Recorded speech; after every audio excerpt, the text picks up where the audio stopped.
welcome back to Curse of Strahd. We're going to start recap. Ryan, can you please do recap? Sure. Oh boy. All right.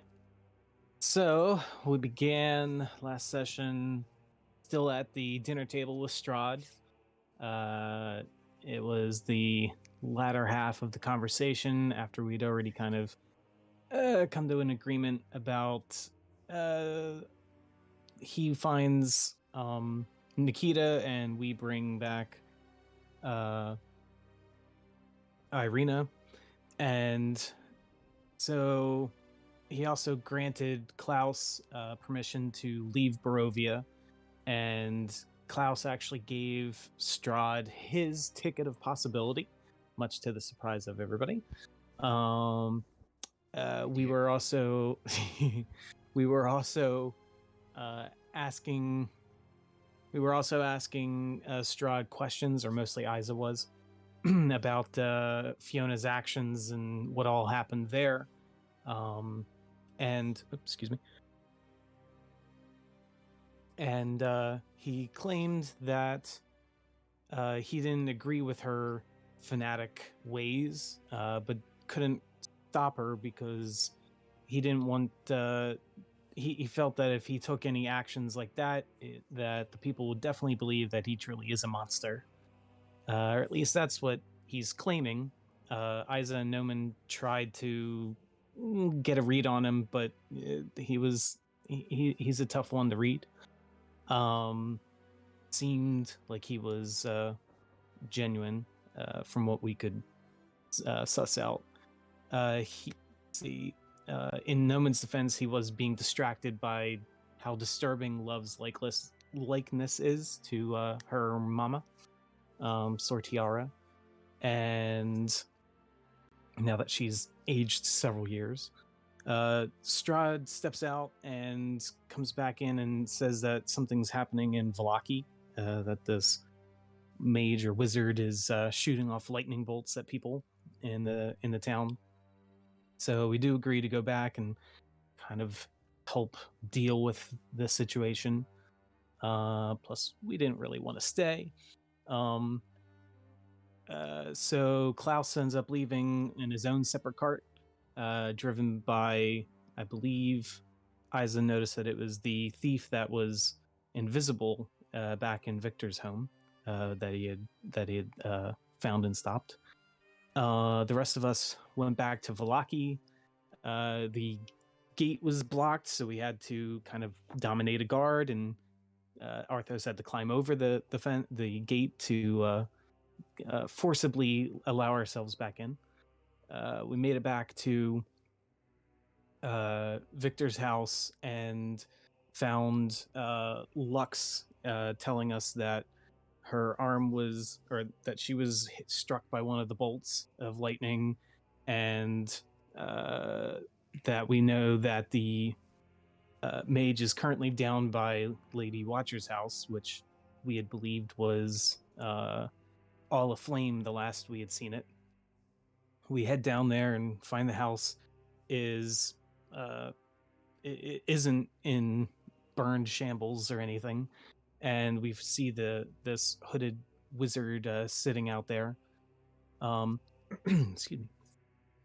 And we tried to talk to him. Isa goes up closer. There's a terrible feeling that we're kind of getting, and Arthos can't even move past the entry gate. We try to get through to the mage, but he's just like, I'm going to go to bed, and walks into the house. So we try to worry about that problem for the next day. Noman and Arthos talk to the number 7, or bloody meal number 7, that we brought with from Strahd's castle, and he knew that he doesn't remember his name, just that he's been around for quite a while, maybe a couple hundred years or so from his perspective, and then we decide that it's best to take him to the inn, and so Noman takes him there, where Erwin and Danica actually recognize him as someone who came through 200 years ago, and said that his name was Erwin. I think Erwin. Yeah, Erwin. And always trips me. And so Noman asks if he can get a room and be fed on our tab, whatever. And then Noman wants to talk to Danica privately and asks her to bite him and turn him into a were-raven, which, although surprised, she obliges. Noman gets bear-hugged by Erwin after that, and then wished luck in case of possibly dying through the night. Noman went back home to Victor's home. Doesn't tell anybody that he might die or anything. Causes quite the commotion in the middle of the night. Arthos and Isa show up, and I believe Irina as well, before running away in disgust. Arthos sticks around through the night to make sure on him, make sure he's okay. And then Noman wakes up, didn't realize that he'd caused anything, explains things to Arthos. We have like an awkward morning breakfast thing. The Mad Mage starts doing his thing down the streets, wanting to head to the lake. So we eventually follow him and try to talk to him more there. He decides to pull out a random boat from something in his pocket, starts gusting his way across the lake. Wilhelm decides to try and fly out there, and then, to avoid being struck by lightning, turns into mist at some point and reforms next to him and tries to mind control him. That doesn't work out, and then he gets blasted at. And at the same time, we hear this scream of sorts after this, or as this bag is being dropped into the middle of the lake by this person on another boat. And so we decide to head off and figure out or stop whatever may be happening there. That's what I got. Yeah. So that's basically all that happened. So we're going to start with excuse me, you hear the baby in the back.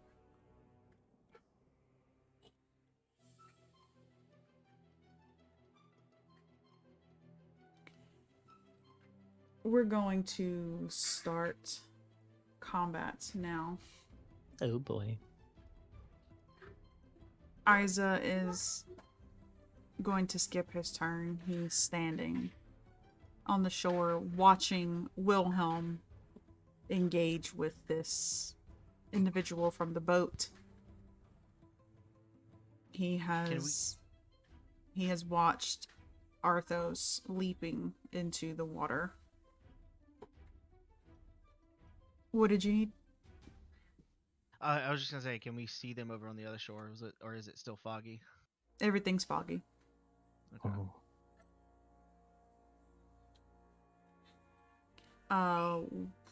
Let's get the turn order up again. You see me go. You see me go to the other side just to see a fucking lightning light up in the fog. Basically, you guys see just bright light for a split second. You do hear the crackling of lightning. Wilhelm, your turn. Yeah, so first things first, Arthos, you're gonna get a message in your head, be like, this went south, I might need help. Of course it did. Don't judge me. Crap, I don't know what to do against this guy.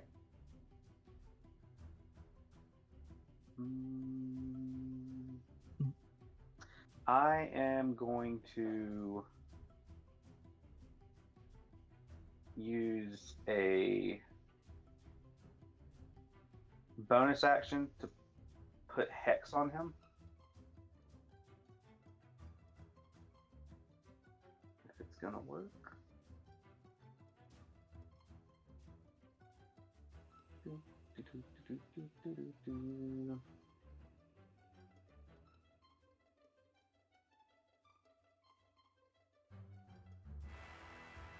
Okay.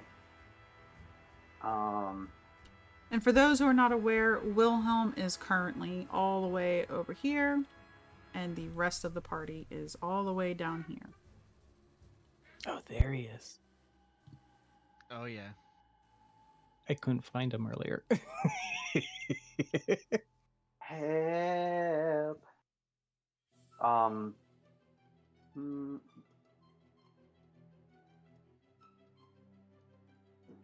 Okay, that was supposed to be a 3rd level slot. I accidentally clicked the 2nd level slot, so I gotta change that out. Give me a second. 3rd level. Okay, that would be all my 3rd level slots are gone now. Guys, I'm in trouble.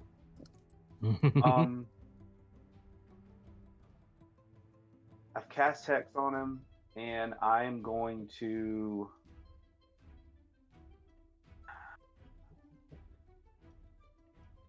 I could follow him at a distance, but we're already in combat. I'm gonna move away from him, and or no, I'm not even gonna move away from him. I'm gonna stay where I am, and I'm gonna cast 3 Eldritch Blasts.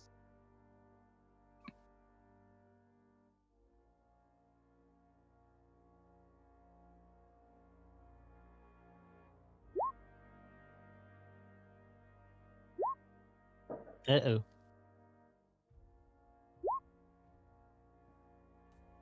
Okay. Oh boy, that's a Does green it- number. Does 17 hit? 17 does hit, yes. Okay. Oh, so all 3 of them hit. Okay. Yes. Oh boy.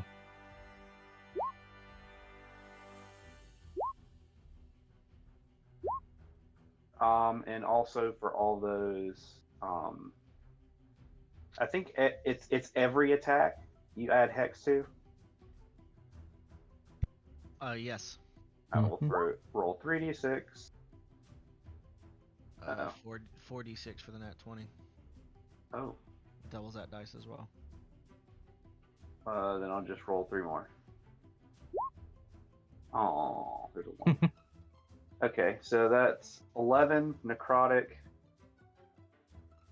and a lot of force damage. I'm being lazy. 26, 35. 35, yeah. 35 force and 11 necrotic. And as he's shooting, he's like, we could have gotten along if you had just given me a chance. How dare you shoot lightning at me? This fucking guy. All right, so you decided to shoot lightning at the mage.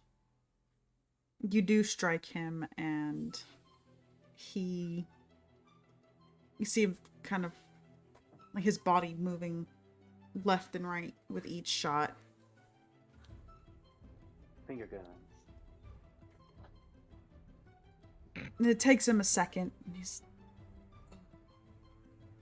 oh my goodness, that was a little spicy. I have to admit that.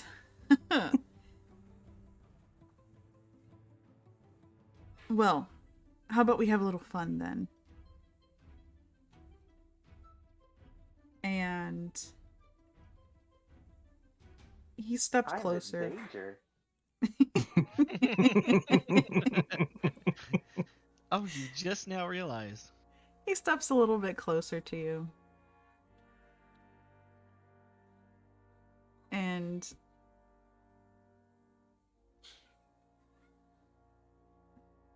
He only just takes just 5 feet closer. That's it.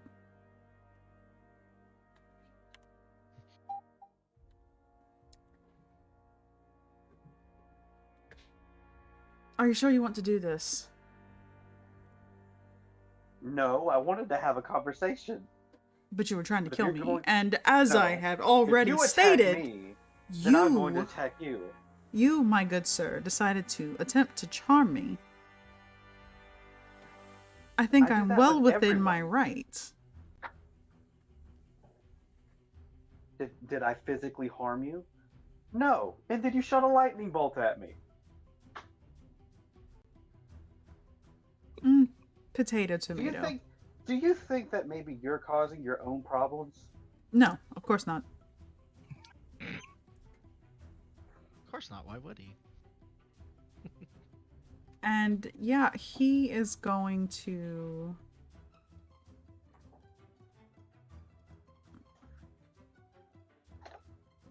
Ooh, boy.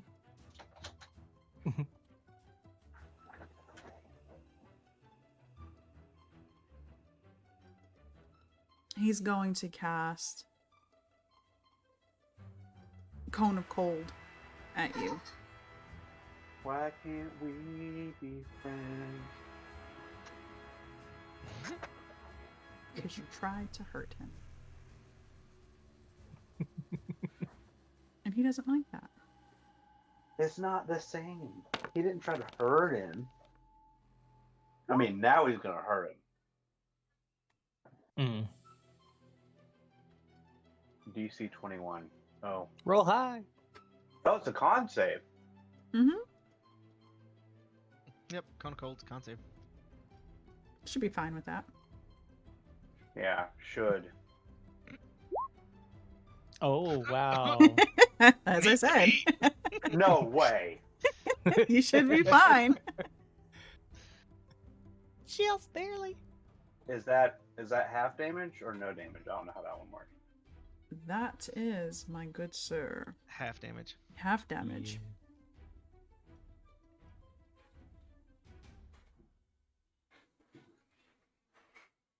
And I'm resistant to cold damage. So Ooh. Convenient. is that gonna be 7?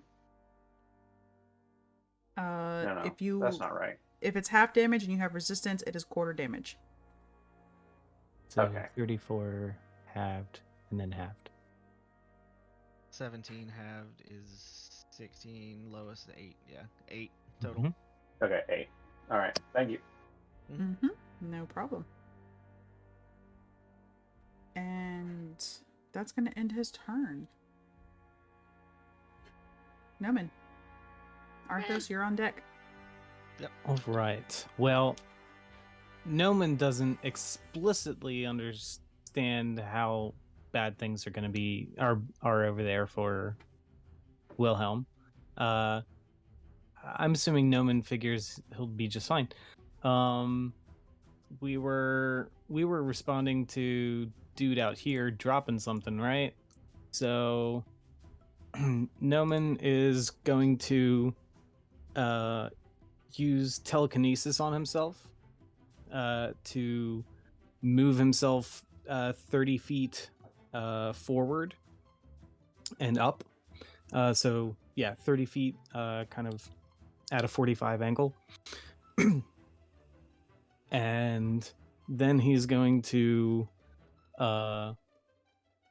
actually use a bonus action to Misty Step another 30 feet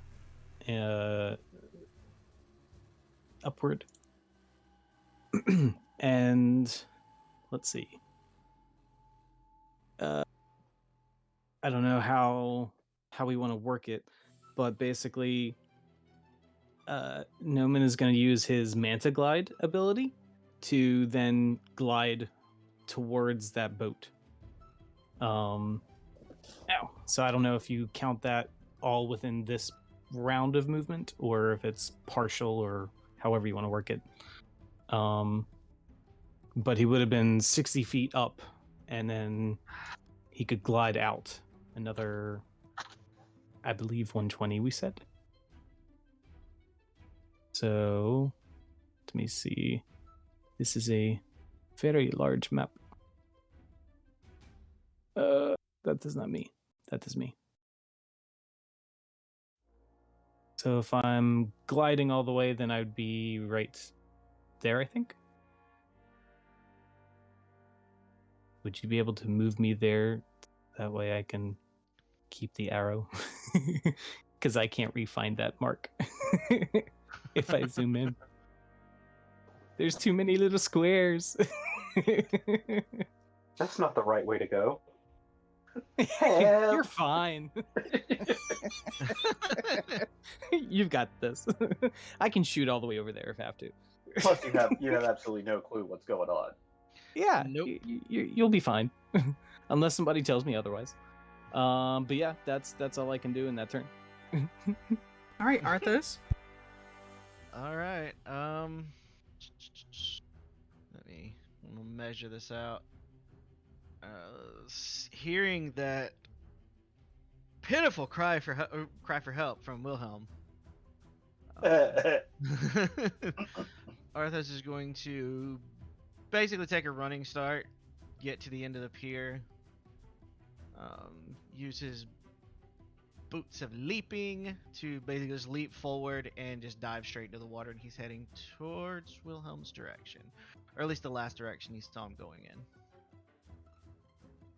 Okay, so it's Between this me way. and some unknown helpless person in a bag, you choose me? You're so kind. Kind, right.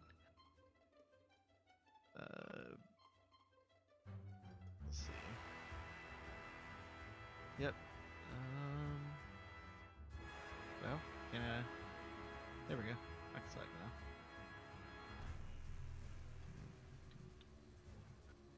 30. I don't remember if it's an action to use the boots. I don't know if I can still dash or not. Where's my magic items? There they are.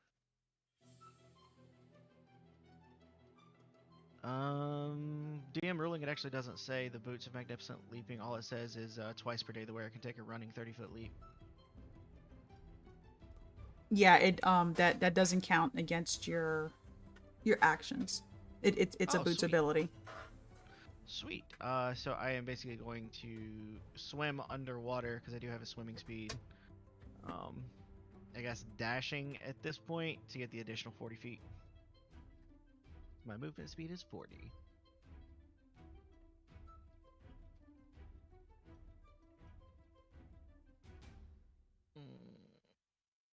So I could leap to here, right? So the initial movement brought me to here, which was my initial 40, and I was going to try to dash, but I wasn't sure if I could use the boots or not. That's why I was... What are the boots you have? You have the boots of leaping? Yep. Yeah, so yeah, you from where you're at on the docks, you would be able to jump straight forward. Okay. And could I take the additional 40 feet for dashing? No, because you need to have your feet on the ground.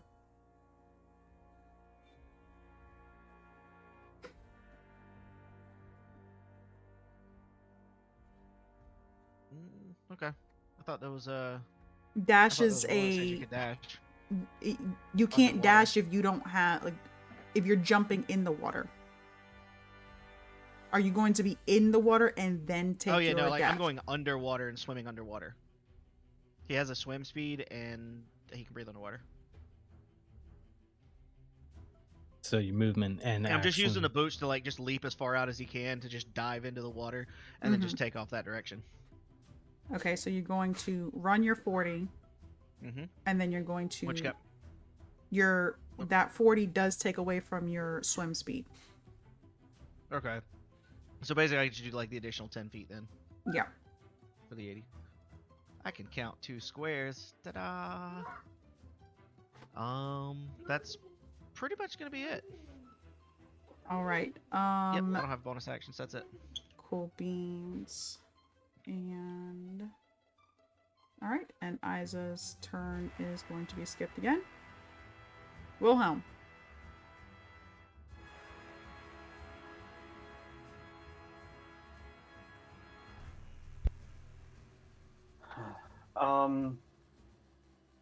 I'll ask it next turn. I'm okay right now.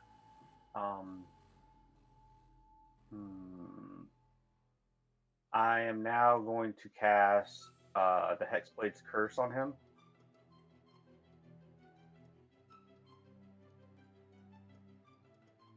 I just realized something. Did it not have the... Okay, it is adding that modifier. Okay. Yeah, I'm going to go ahead and put Hexblade's Curse on him. That's a bonus action.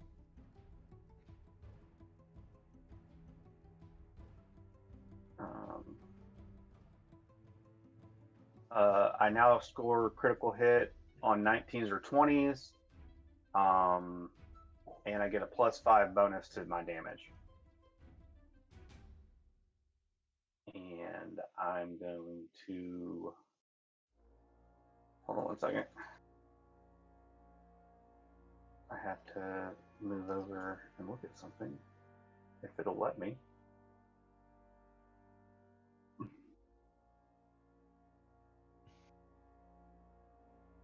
I apologize. I am trying to move around the map, and it's not letting me drag. So, I'm gonna move 1, 2. That would be 1, 2, 3, 4, and 5. I'm gonna move to here. Well, actually, no. Move to here, and I'm going to launch more Eldritch Blasts. One Trick Pony.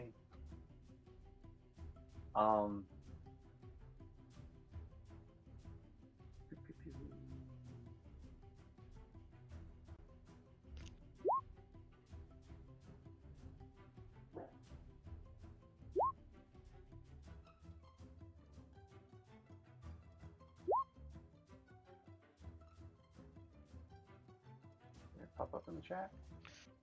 Yes, I did. All right. And I'm gonna guess that all those hit. Well, you know that it's a 17, so I would assume yes. Yeah.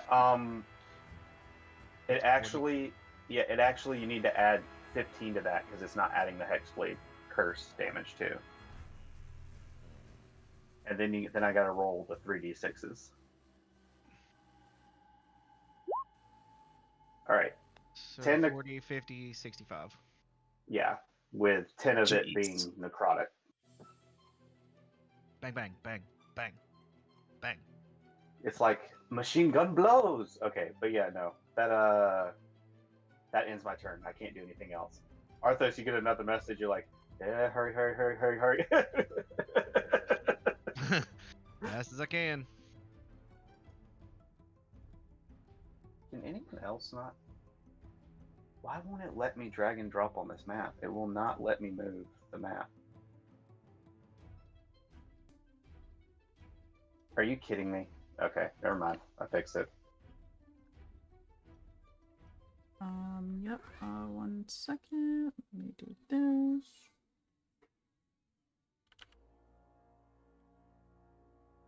Okay.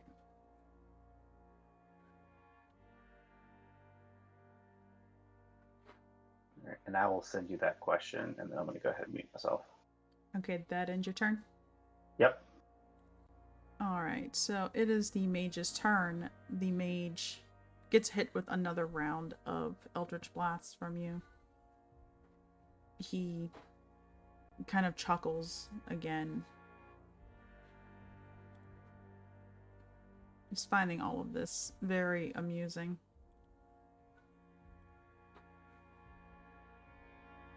And then he...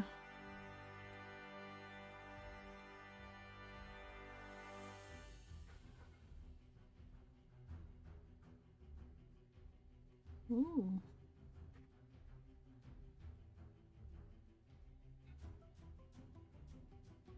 You see him grab the staff in his hand.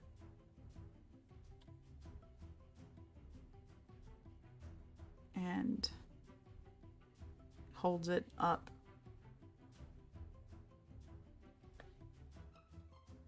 Slams it back onto the ground.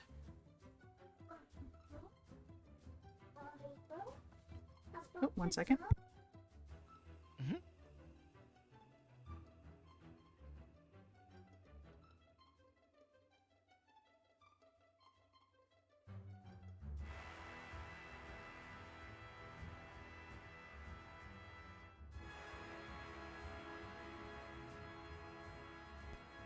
He slams it down onto the ground.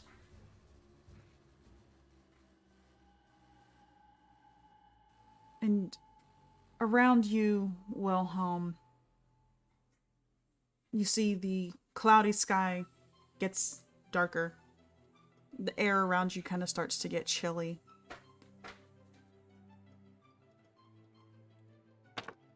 As he casts an ice storm over you. Oh boy. Exciting.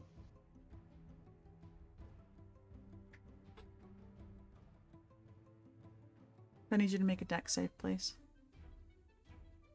You can do it.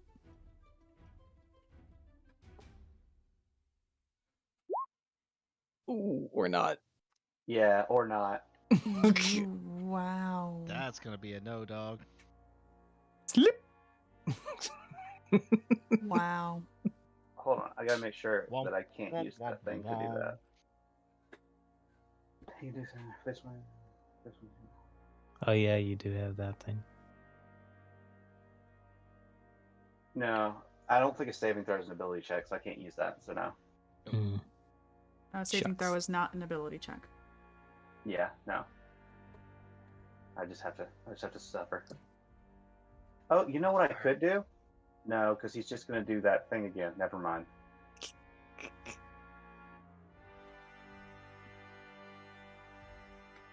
Wait a second. Sorry. Ignore the damage. Is I just... ice storm is a There we go. Uh-huh. A spell. it's a concentration spell, right? No. It's an instantaneous. Oh, okay. Crap. Okay. Good try though. Good try. That is Ice Storm. Yep.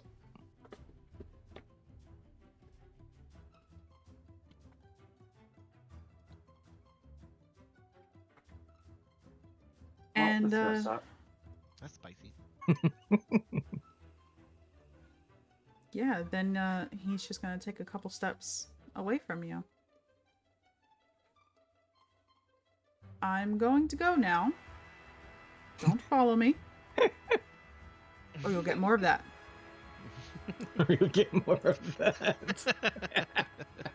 As I'm resistant to all the damage, Wilhelm's just like, I don't know if I should let it go at this.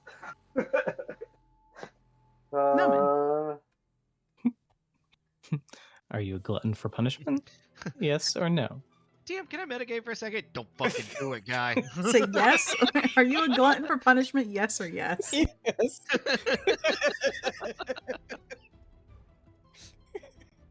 If there's anything that we've learned over the past year.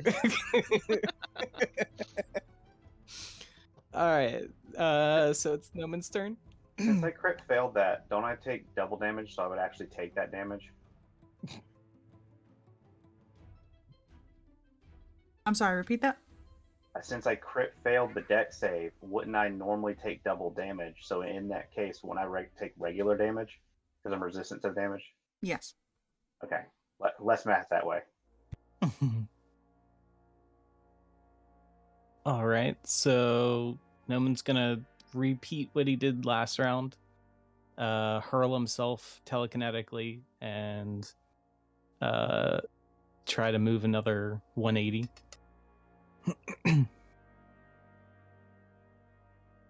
Still not knowing how bird forms work. He forgot to ask for an instruction manual.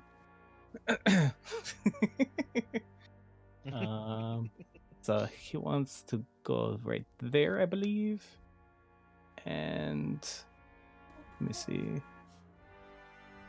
Yeah, so that will bring me a little bit further.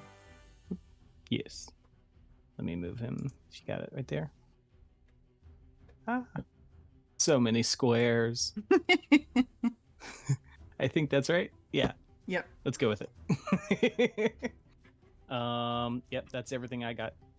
Arthos? Hurling over there. I'm gonna swim and I'm gonna swim faster. Okay. Actually I measured it out so I wouldn't have to do this. Movement speed of 80 feet. Oh, I thought those were Dashing. marks on my computer screen and I was wiping at them. I was like, what is this? Yes! You're welcome.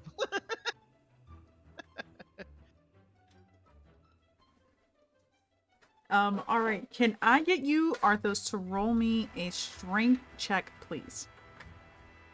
Oh boy. Sure. 22. That must be nice.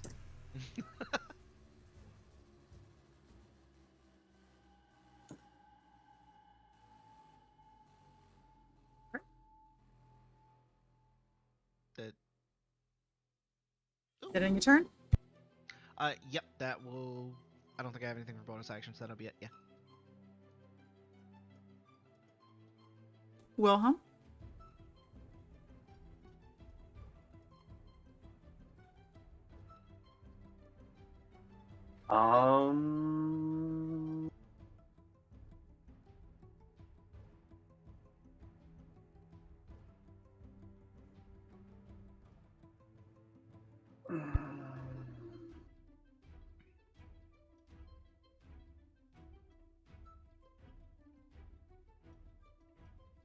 I don't think there's not going to be a way to come back from this now at this point. This guy obviously is never going to trust us. And I'm really thinking that, this is like the best opportunity to take care of him.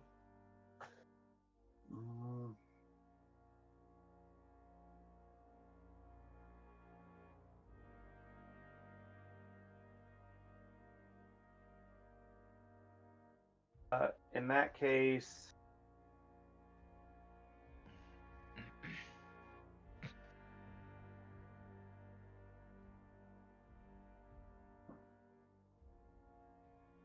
I am going to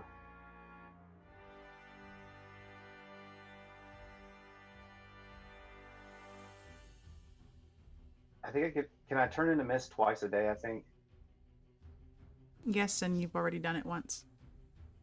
I'm going to go ahead and turn into mist and kind of disappear. And I'm going to fly towards him as the mist. And I will use no other actions this turn.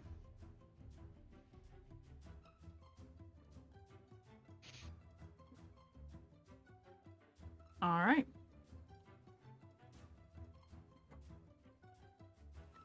And the mage is just going to continue to run.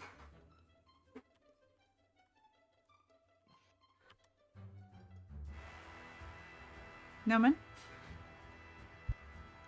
Okay. I am now so much closer to this guy. Yep, so I'll fling myself 30 feet forward and I should be able to glide easily, or yeah, whatever the math is to glide onto the boat. And I'm gonna ask this person, what was that was dropped into the lake? I couldn't help but hear something. Oh, Vistani girl.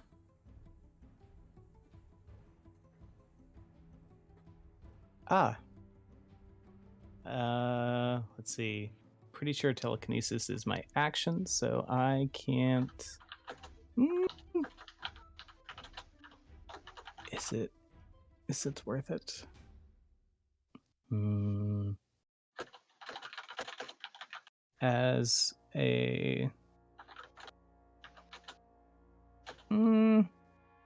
Yeah, screw it. I'm wasting enough time with him. I'm gonna quicken spell a... which one is it? I always get confused. Which one? A sapping sting on this guy.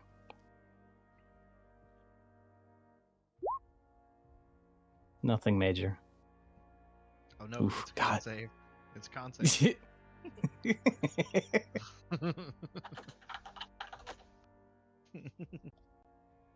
It's a save in general, so I mean, she's gonna save, That's true. but still. I have to have a godly spell save in order to manage something.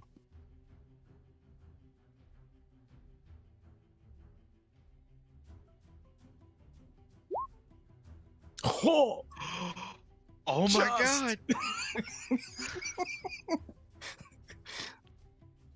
Well, that's never gonna happen again.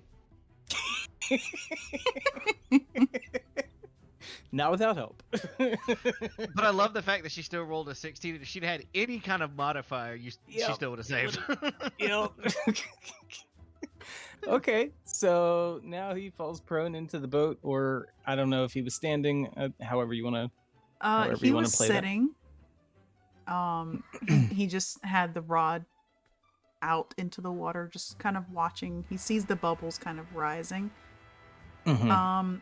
You hit him with a sapping sting, and you see his eyes roll to the back of his head, and he falls off the boat into the water. Good. I'll take that. Karma.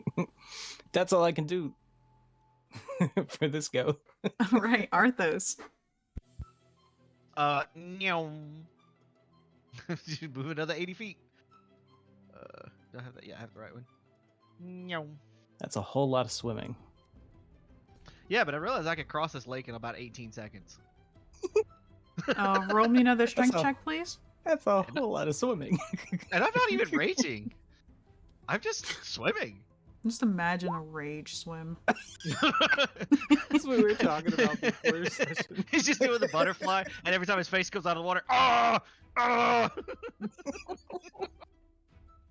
I would like to rage stroke. Whoa, no, that's got a lot of different meanings. Oh, yes.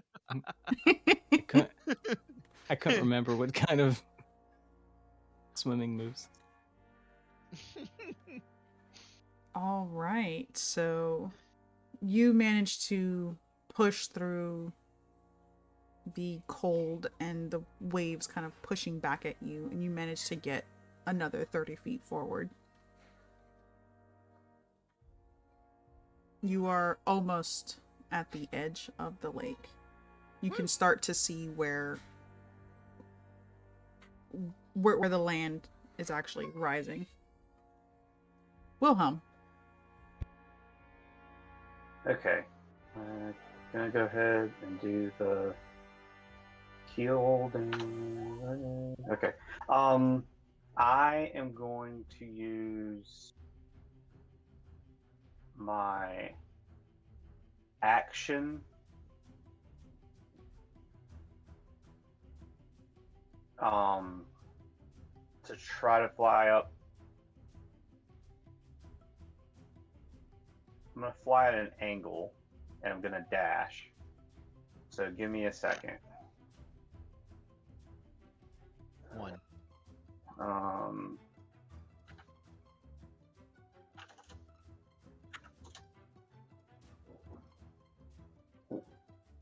I'm trying to figure out.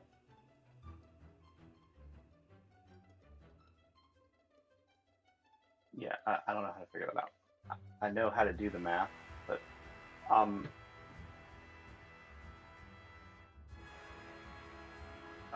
gonna fly as far as I can with 60 feet of movement if I flew up at a 45-degree angle.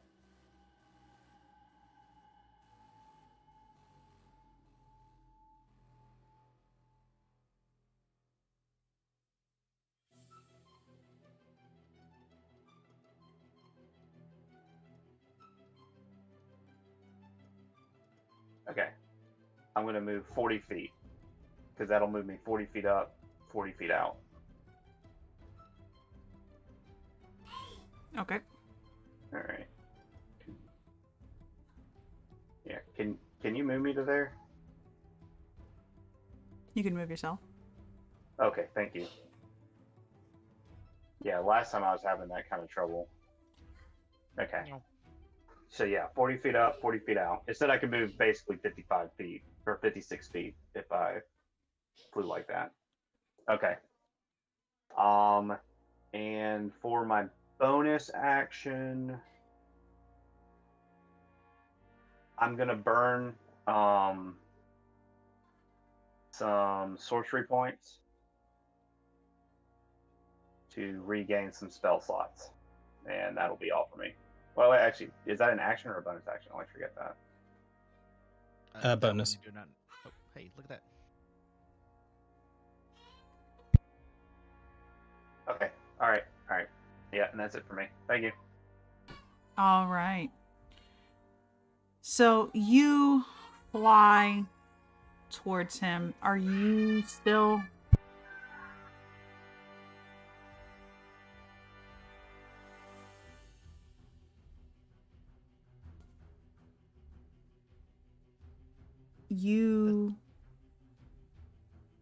You're visible, correct?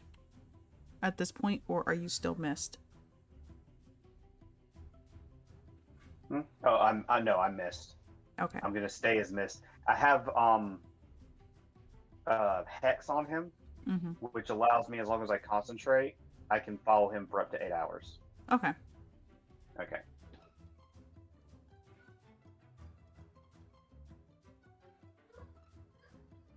Yeah, so he's actually just going to turn, look back, see that you're no longer there, see something swimming very fast towards him. The eyebrows are just gonna go, oh, that's not good. Yeah, and he's going to cast Time Stop.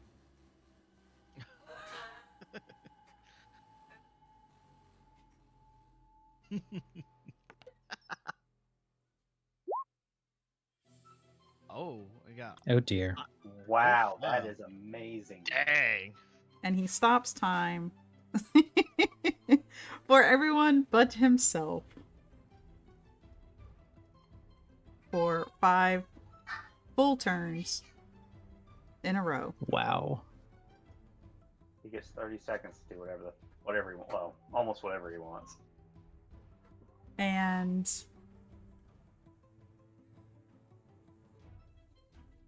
he uses that opportunity to run away. Adios. So eventually, time returns to normal. You all notice that he's gone.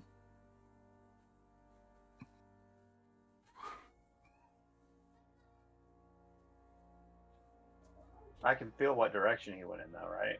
Yes. Oh, okay. That's not that bad.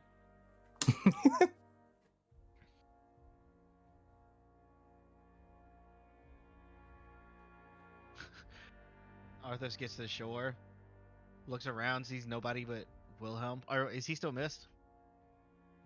Yeah, he's still missed. You don't Mm. see anything. Looks around, sees nobody, and just gets that... Do you know that Mr. Incredible's look where he's like super angry sitting at the table, just very pissed off? And he's just standing there like, this motherfucker said he was in trouble. And there ain't nobody here. Oh man. Breathe in, breathe I'm out. good. I'm gonna send you a telepathic message and be like, he somehow disappeared like instantly. He just ran off. I'm just a bit ahead of you, just in a different form. So what exactly are we doing now? I don't know. I hexed him, so I know what direction he's in. and I should know for at least the next 8 hours.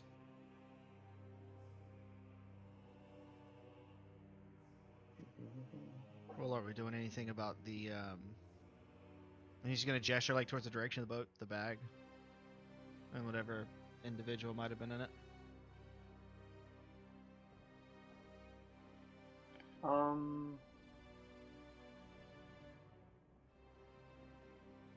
actually starting to really think I don't understand how this spell works. I'm so used to using freaking Hunter's Mark.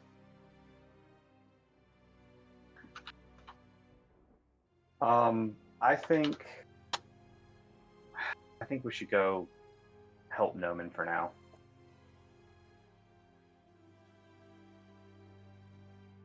And I did see Noman heading off towards the boat. Yes. In a way. Arthas just turns, looks at the water, looks back at Wilhelm. Unless you have a faster way, I guess I need to start swimming again. Sorry. Thanks for coming when I called for you, though. I'm just glaring in that general direction of whatever he might be.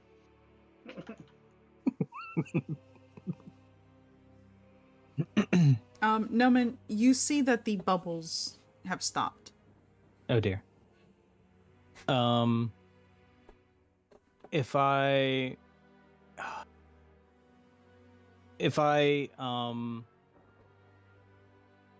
telekinesis myself down into the water 30 feet, am I able to see that bag at all? Roll investigation. Oh boy. How many points do I have? Okay. Come on, you can do it. Oh wow. Okay. Nice. Yeah. You do see the bag. You see that it's about another 40 feet. How many? Another 40 feet down. Awesome. Cool. So I'm going to start swimming down. I do not have a separate swim speed, so I assume that it's half of my normal. So I'd be moving 15 feet down. Yes. And let me see. Yep, so that's all I can do right now. Cuz I used my action to shove myself further down. Oh, you're out of combat. Oh yeah, that's right. So yeah, then I'd be doing that, and then as soon as I got close enough and was able to, I'll actually start telekinesing it up 30 feet at a time, and until it's out of the water.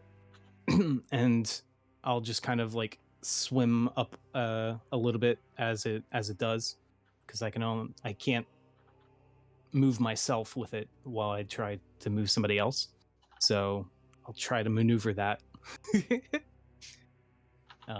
And try to get it back up onto the boat if I can. Yeah, so with the water, the weight of the bag is obviously significantly less. Mm-hmm. You do manage to lift it up and out. Arthos, you do see Noman come out of the water. You see a bag kind of floating and then landing into the boat itself. Okay. I think he's just gonna move along the shore. Oh wait, I have to was selected. We're out of combat, so I can just kind of just start moving along this way, just to get a little bit closer, but just still, I don't think he's going in the water just yet, unless it looks like no one's struggling. Physically, sure. No one's always struggling. The struggle is real. Yeah, I mean, he's gonna try and get himself back into the boat and see if he can undo this bag. See who's in it. Yeah, so you open it and you see that there's a little girl inside the bag. She has alabaster white skin, raven black hair. She's clearly not breathing. Her skin's kind of, her lips taking a blue tinge to them. And let's see, I'm way too far to do anything else. I mean, I can try to see if there's anything that I can do for this person. I'm not the medical one. Do I have anything? How far is that? Let me check the wording on something.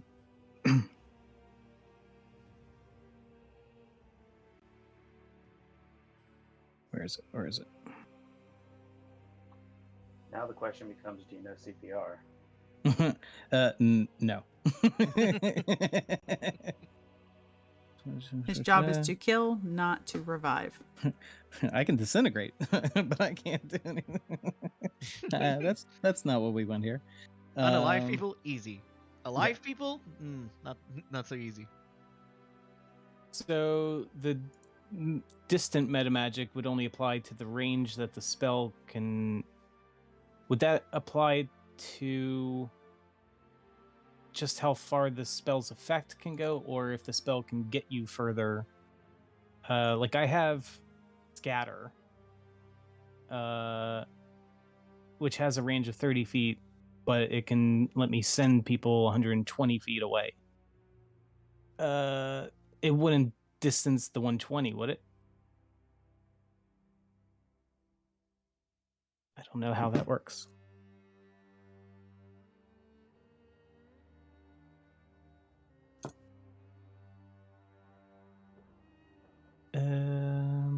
I'm sorry, so you're asking if with what? With the distant metamagic, it lets me double the range. When you cast a spell that has a range of 5 feet or greater, you can spend the sorcery point to double the range of the spell. Does that just affect the range of the spell, or does that affect the range, the distance The range that and spell the distance. Okay. So like if you can cast it at 30 feet, then from that 30 feet, it'll center on that 30 feet out. Like if you cast it at 30 feet. That's right. That's right. Okay. Then how is this gonna work? Okay. Then if I see that right there to, oh man, this is so technical fun. Nah, that's still too far. Or is it 240? I mean, you are on a boat. You could just row 240. it. I'm just saying. I mean, that requires rowing. And can Noman row it? I don't. I Even mean, think he's unless thinking of Noman that. only has one arm, I think he can row a boat. Just saying. Plus, I don't know if she's got that kind of time. I don't know if he cares about that. Like, it'll take longer. I think I can just get her onto land if I hurl myself 30 feet over, and then glide a little bit, and then use Scatter with a distant metamagic and get us both onto the land right near Arthos. Okay. Yep, that's That at perfectly least- fine. That at least gets us somewhere. If he sees Noman like making the moves to come this direction, mentally he's gonna reach out to Wilhelm and let him know what's going on. And Wilhelm has whatever bag it is, or Noman has the bag. So it's like we're just barely there. You can do it. Let me cast these spells just for marking. So you make your way across the lake with the little girl, and you lay her on the ground. Arthos, you can now see that she's pale, blue lips, black hair. She is bound. She has a gag around her mouth, and her wrists and ankles are bound. Okay. I don't know what to do. He's relaying that to Wilhelm. And he's gonna move over there, and if nothing else, at least remove the bounds off of her hand and feet.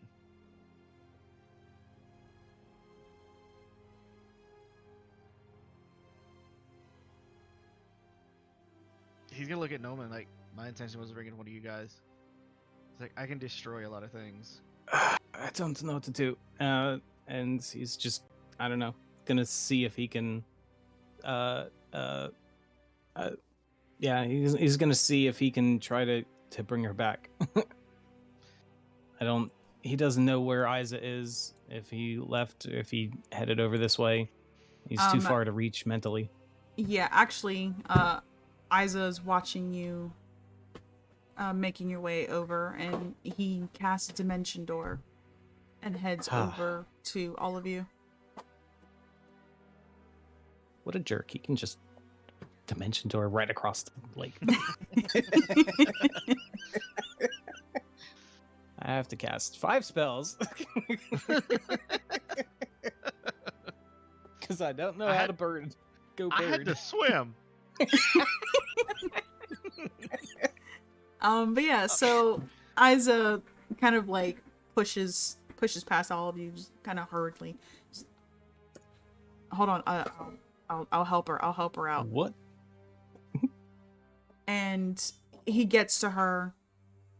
You see him kind of looking her over, a little confused on how to begin.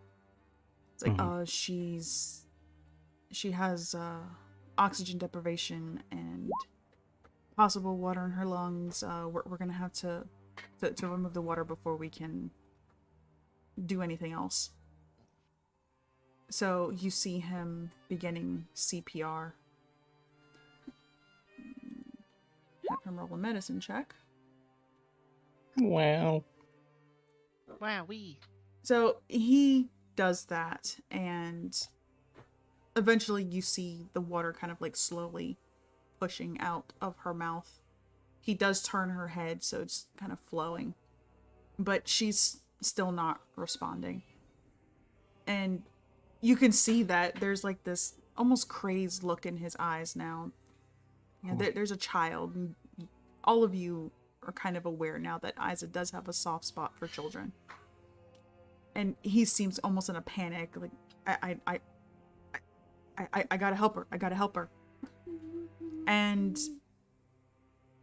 eventually he pulls out his spell book and starts to move through it quickly before stopping at a particular spell, and you see him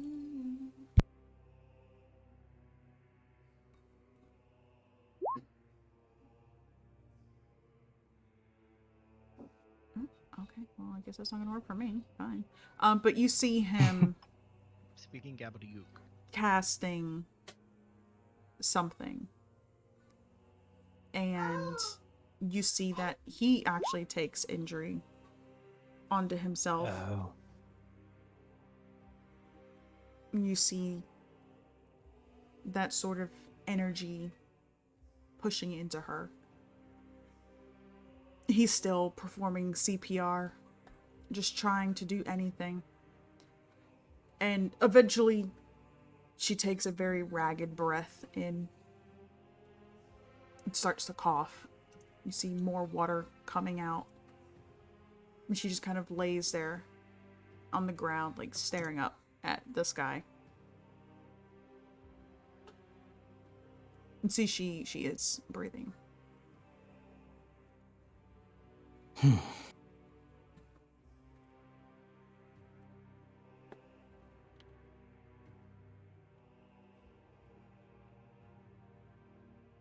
Yeah, Arthas is just kind of standing off the side, letting Isa do his thing. Arthas also doesn't necessarily interact with children a whole lot, so he's just like, yeah, you guys can handle it. Just let me know if you need me. Someone's I'll just be over sitting here. back. It's like, ugh. That was a fair bit of effort. Well, she's alive. Thankfully.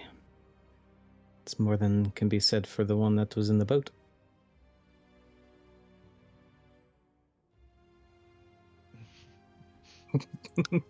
Sorry, all I can think of is Arthas just eyeballing the boat like, can I make it out there?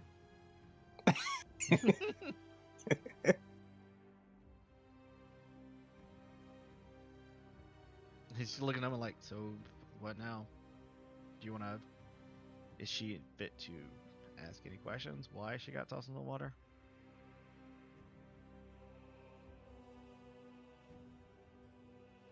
Asking that of I kill things. Okay, I don't know how to keep them alive.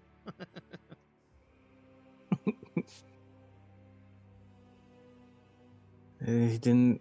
The man on the boat didn't explain anything. He just said it was a Vistani girl. I didn't, although I didn't really give him much of a chance to detail anything. If Isa thinks that she can be moved. Wilhelm's gonna coalesce from the fog, like right behind Nolan. Ah, there you are. Yeah, and he's just gonna be like, so is the girl going to be okay? Are you going to be okay? Clearly, he's fine. Yeah, you see like my clothing is singed, but like it's already like. That's even the really part- why he's asking, because your clothes are singed. Yeah. He's looking at it. And he's just like, prestidigitation. But I'll be fine. It seems the wizard got away. Shame. Why don't you do that? He's gonna gesture to the girl. She is getting colder by the second. Trust me, I know how cold the water gets. I could make a small fire for her. And dry her clothes out. Well, I mean, pretty easily. Can you use? Oh man, I'm Presto wondering. is, yeah. Is it? Can't you do prestidigitation to remove the water? Yeah, I was gonna. I think you can. Your clothes are now dry. Yes, she's dry. Ta-da! Yeah, I'm gonna cast prestidigitation, do that, and I'm also Nominal gonna start. help to quicken it. Yeah, and I'll go and then start grabbing some sticks and stuff to hand or to build a little fire for her, so she'll have she can warm up by the fire. Another one of your scarves would help as well. I don't know if I have another one. You gave You one should. to Jezebel. You had yours, and you gave one to Jezebel. Yeah, he only has his.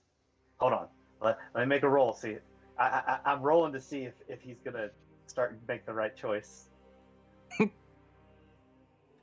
Okay, 20 is yes. He gives up the scarf, or high end. I'm about to say gonna 20. That means no. Okay, he is going to hand the scarf over to Isa so that he can put it on her. And he nods. Yeah, by the way, this is probably going to be one of the first times you ever see him do something nice, and it wasn't for a calculated reason. And the player is not here to witness this. Mm-hmm. Nope. He's gonna come in all salty and like snobby against Wilhelm. We're gonna be like, well, actually.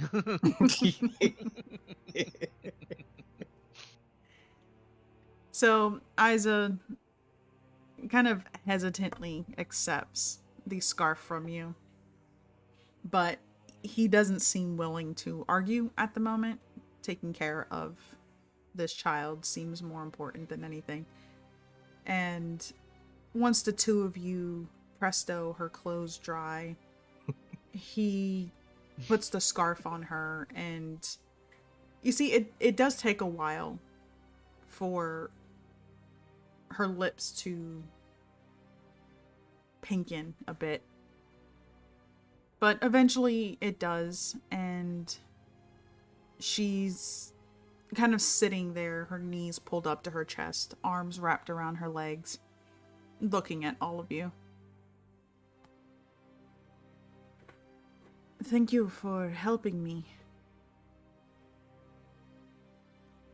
So what was that about? Who is he and why was he tossing you into the lake? Was. I don't know who he is. I have seen him around before. He said something about the Vistani being lucky, and yes, we Vistani are very lucky, but not lucky enough to get a whole lake full of fish. He threw you in the lake to try to catch more fish. Yes, he did.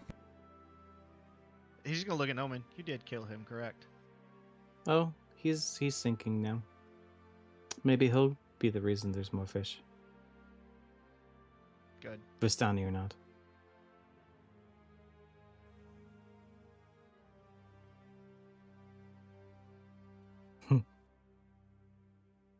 Well, Where's your caravan or the town that you're from?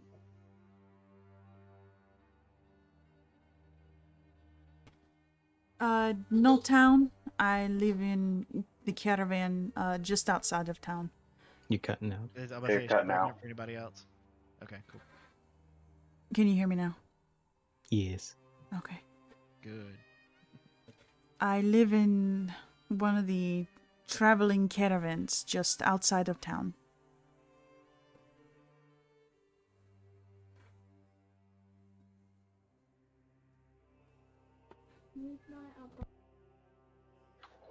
So he snatched you from there, I'm guessing?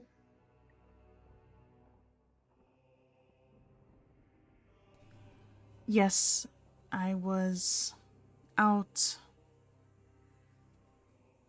I was out hunting, and he took me, put me in a bag, said something about the fish, and I don't really know much after that.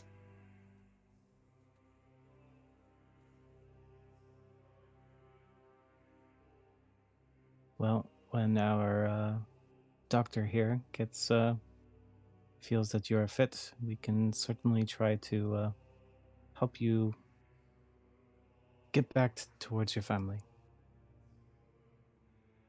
or at least point you in the right way. As much as I would like to go by myself, I really think it would be good if you all came with me. My father, Luvash, will give you all a reward for helping.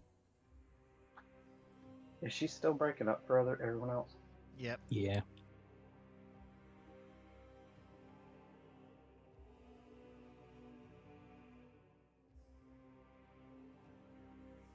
She said about her father giving a reward. Yeah, basically, that's what I remember. Mm-hmm. All right, her father Lavash will give her or give us a reward. Can immediately feel the excitement from Wilhelm. Yeah, I was just gonna say everybody looks over to Wilhelm. Yeah, you And probably can. I'm not at gonna this lie. point, Isa does chime in. I'm not worried about a reward. I just want to make sure that you He get would. home safely. And he kind of looks at all of you. Whether you all want to come with me or not, I'm taking her back to her family. Yes, Best yes, to that stick seems together. like the right thing to do. We should definitely see her safe and sound back home. Just out of character, as soon as you said that, the first thing I heard was in Alan's voice, "Shut the fuck up." It makes me sad that he's not here to say I that. know. He'll be here soon enough. We'll just have him say it. Just give him a couple of lines. I need you to say these like one after the other. Let me record Okay, them real now quick. more emphatically. I do need to go and clip it so I can just have it as a soundbite. Yes. So Shut the fuck up. JR says something stupid, just Shut the fuck up. Hey, DM, I'm gonna send that Arcana your way. That's good for in and out of game.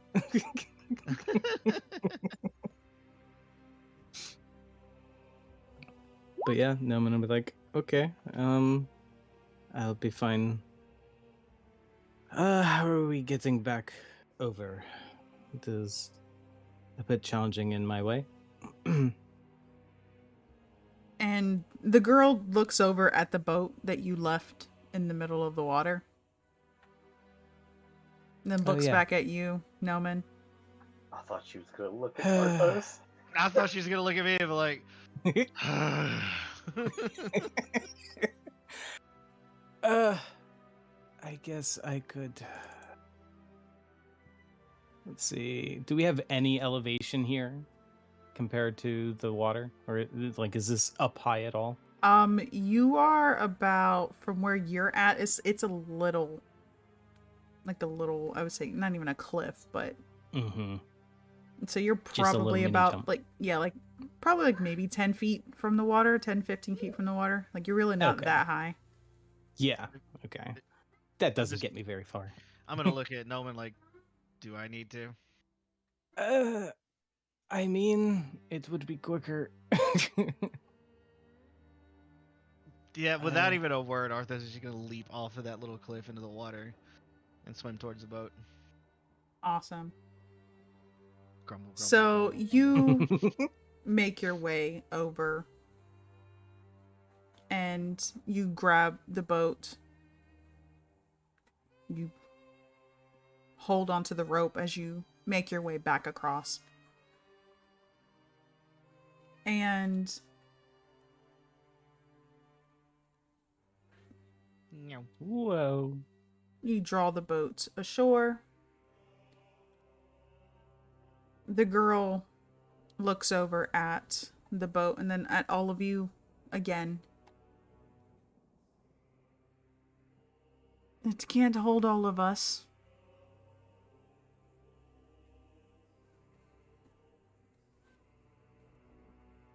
Mm. We have our ways. She just kind of nods and slowly gets up, makes her way to the boat and sits in. We should go. Arthas is going to give one look at Wilhelm and then walk, like after her towards the boat.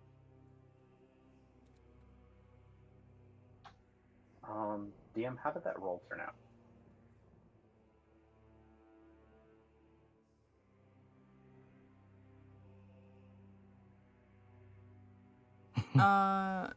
You can sense him. Yes.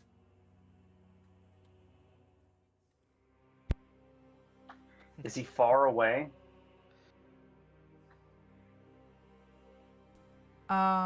Yes. He is significantly far away from you. You're still cutting in and out, but I'm guessing he's significantly far away now. Yes. Dang it. Okay.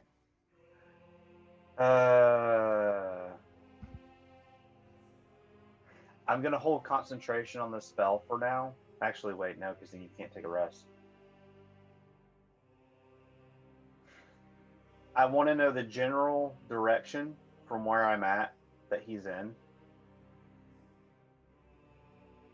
and a general idea of how far, and if I can figure that out, I'm gonna drop the spell.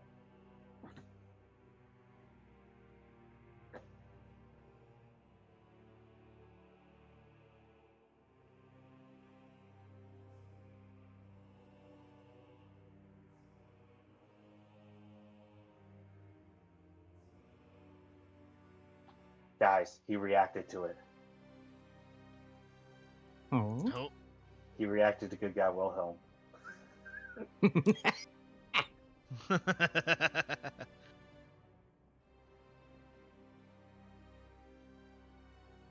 Yeah, but wait till he gets in. We actually tell him that you did it Mhm. out of the goodness of your heart. Mind blown. So you are all heading back across the water. Are you going with them, Wilhelm? Mm-hmm. Yes. If Noman's I know gonna it's not gonna ask. hold. Yeah. Oh, go ahead. Noman was gonna ask if Isa is able to do that again to jump across the lake. If he could get a ride. And would it hold the rest of the other 4 of us? Yeah, does dimension? Yeah. You're allowed one person, but Yep. Noman doesn't. He's just asking if that's possible. I can probably do it again. But I can only take one of you with me. I'll ride with Arthos and the girl. There we go. Are you sure Arthos is going to be riding or pulling the boat? Well, there's oars on the boat, right? Out of character? Yes, there are oars on the boat. Arthur's gonna be like, I'm just gesture the oars. I'm going to use those and ride in the boat. And he nods. And you see him casting Dimension Door again.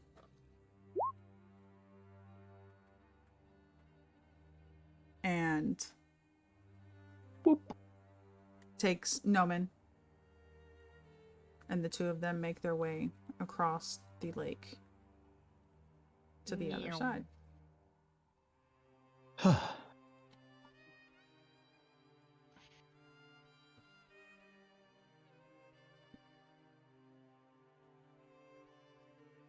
Arthos and Wilhelm and the little girl, you 3 make your way across the lake as well. Yeah. Obviously, it takes a little bit longer, but you do make it across.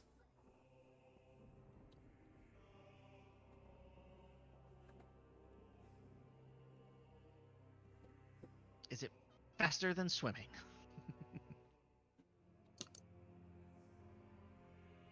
Obviously not at your speed. Yeah, I was about to say, at your speed, no, it's not. But you're not in the water, so there's that.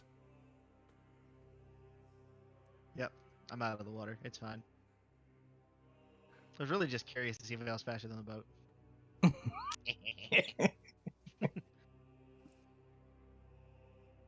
Oh, God. When you all Meow.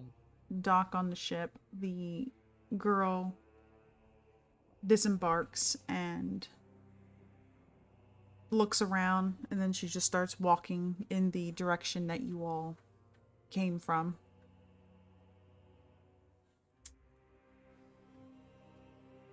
You can Arthur's see following. the gates of Valaki.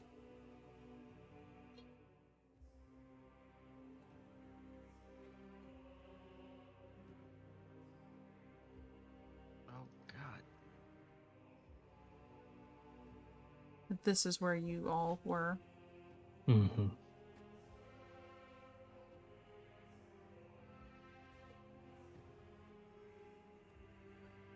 And she walks past, doesn't enter into Valaki itself.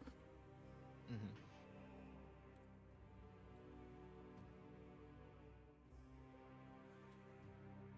You know, every time I'm in Barovia. I always feel so bad for the Vistani. I know that they set themselves up for this situation, like, but it's just I don't know. It's so sad because like no one wants them in towns. Like they're ostracized like crazy. It's just horrible. Yep. So the girl leads you all to the southwest portion of Barovia itself. Hmm.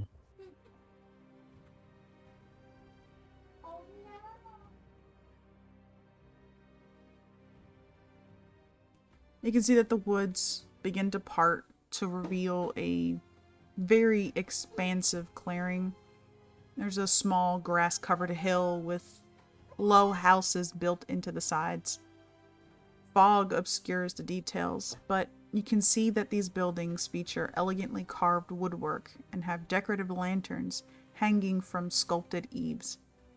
Atop the hill, above the fog, is a ring of barrel-topped wagons that surround a large tent with a column of smoke pouring out from a hole through the top. The tent is brightly lit from within, and even at this distance you can smell the odors of wine and horses that emanate from the area.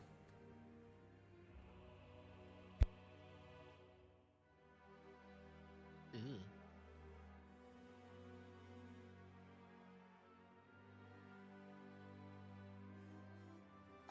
Um, I'm guessing we're just gonna follow her till she gets to her father. I don't Yeah. this new place. I got no clue what we're doing. Yep. Or if she stops for any reason, Arthur's gonna look at her, just kind of wait for her to keep going. Like, Yeah. we're here to make sure you're getting back safe.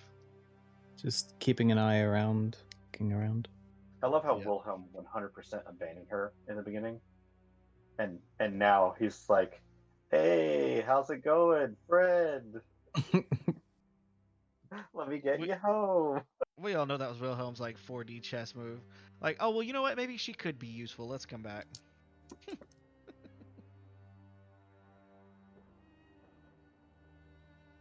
So you all make your way up this path, and when you get there you do see that it is circular. The carts themselves are kind of encasing, surrounding this central area.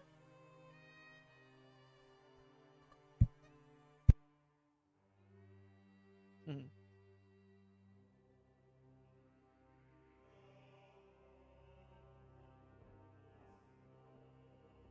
It's so cute listening to her in the back.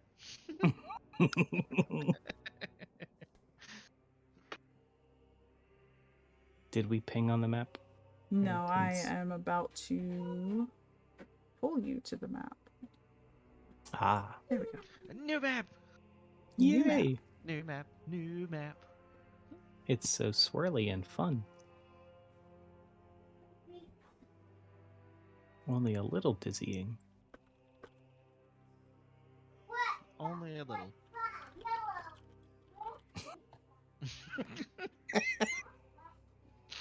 So I made you up. are all Hello. making your way up this section. Okay. When you finally do reach the top,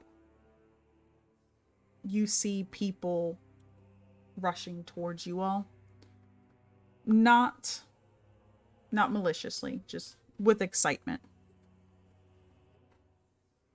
You see a couple of them grabbing the girl.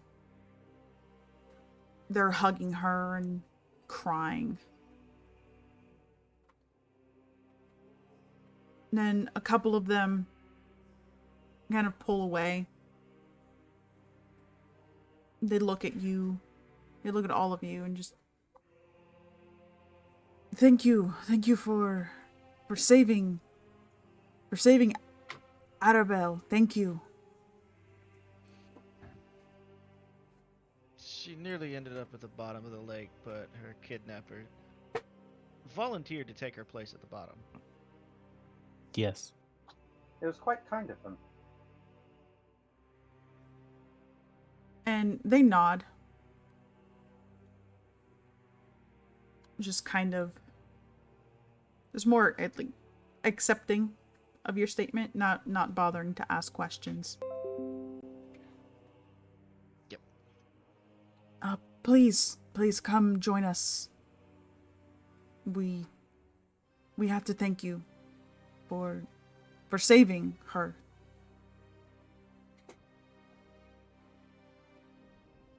Too kind. How kind of you. I didn't even think we would get a reward.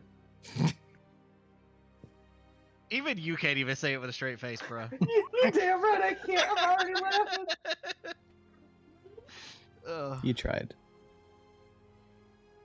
he tried so much.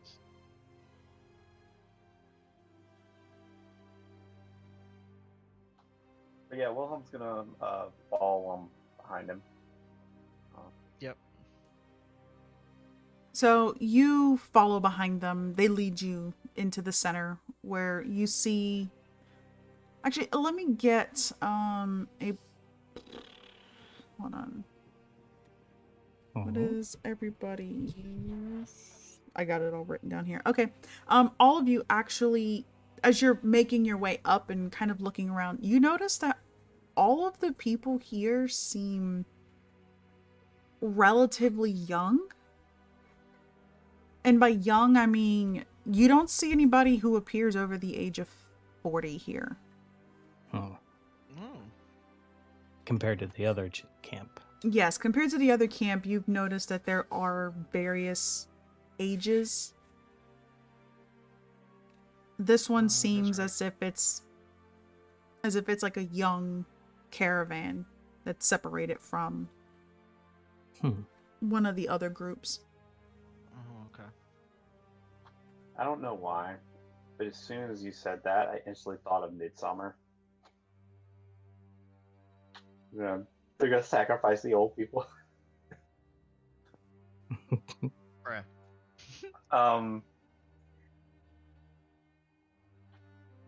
Yeah, Wilhelm's just kind of looking around.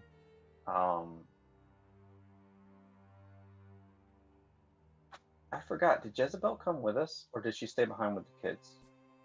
No, she came with you. Okay. Yeah. I'm pretty sure both people in this relationship, their eyes are wandering. Both just looking for different kinds of meals.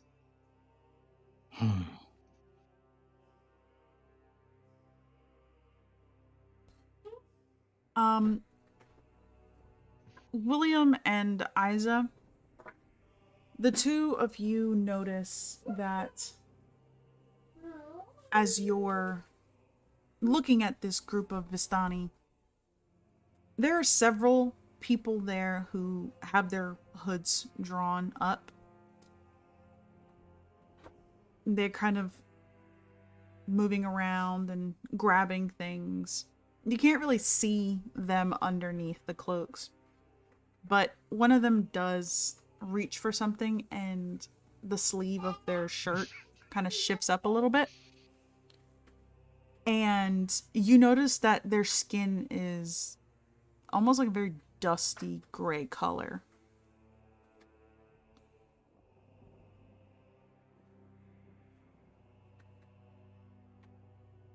Then they get up and... Dusty gray? I'm trying to figure out what creature has a dusty gray.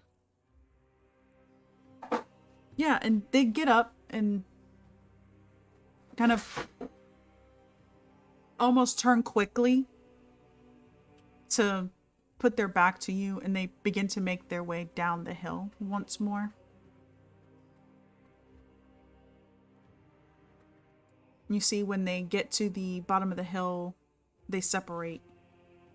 And you notice that a couple of them are heading to the houses surrounding the hill.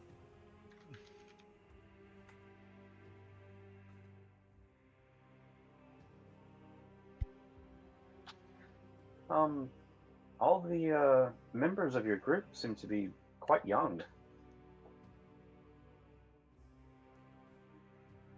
And one of the men, the one holding onto Arabelle, nods. Yes, we haven't had an elder here for some time.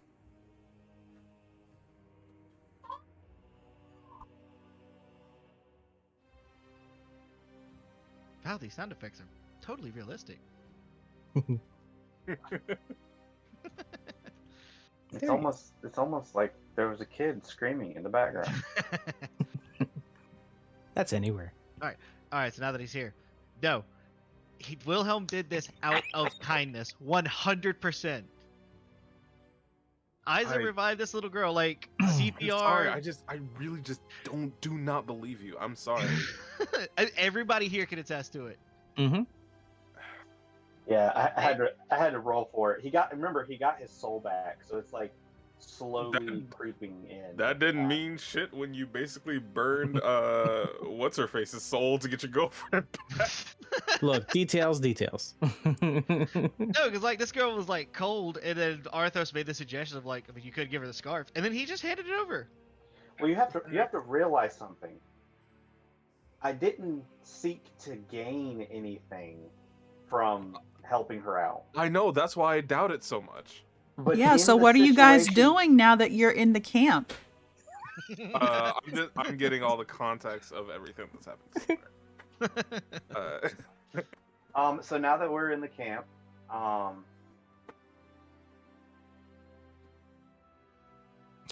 Jezebel and I are looking for Meals on Wheels. Niman's gonna ask them, do you deal with the other? Do you connect with the other camps, like Madame Eva's or caravans? And you ask that, and he nods. Yes, we come across them every once in a while. Hmm.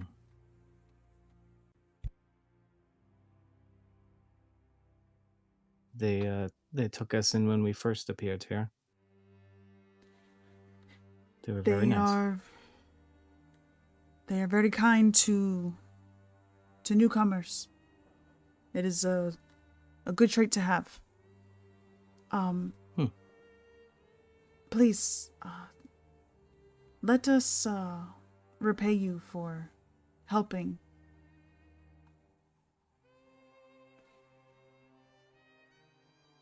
And they lead you over to one of the wagons. You see Arabelle running towards the wagon itself. She climbs into a hammock that's strung across the width of the wagon, kind of under the driver's seat. Grabs a burlap doll, very, very crudely made. It has button eyes. One of the eyes is kind of hanging very loosely.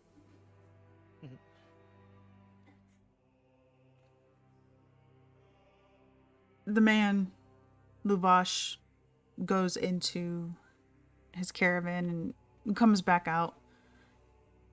And he has some gold pieces. You see, it's not a lot, but you wouldn't expect that much either, considering you've seen the condition of Barovia itself. Mm-hmm. He looks at it and counts it over and hands it over to you, Noman. This is all I have. I can probably get you something else, if need be. And she handed what over? Luvash handed over 8 gold pieces. Will is gonna see the money, and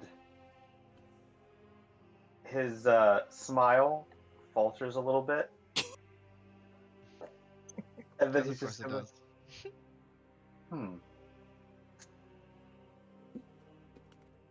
It's at this point Yeah. you all hear a sound.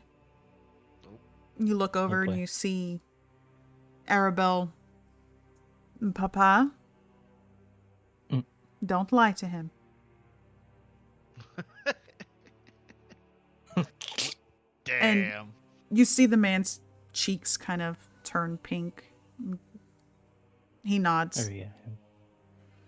You see him move a couple things aside, and you can see that there is a wooden chest, an iron chest, an onyx jewelry box that has gold filigree on it, Fancy schmancy.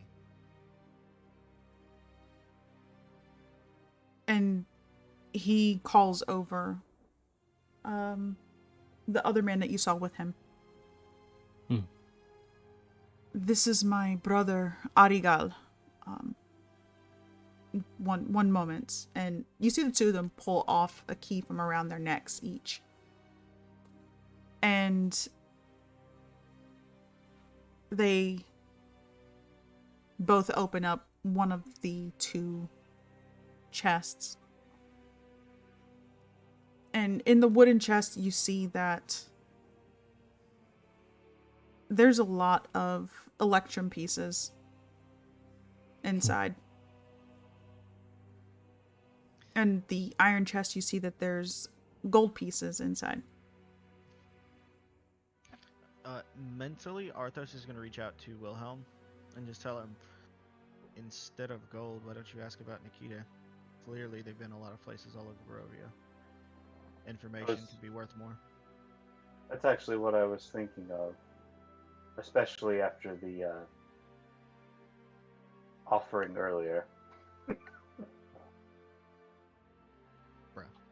Bruh. Actually, I'm looking for someone. I was hoping maybe you had some information. Oh, what about what? I'm looking for a young redheaded woman. She goes by the name Nikita.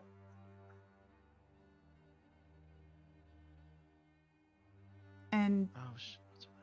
you can see Aragorn, his expression, his brows furrowing a bit. Luvash kind of looks up like he's thinking.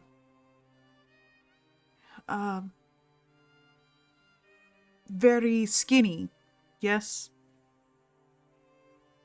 Oh yes, definitely.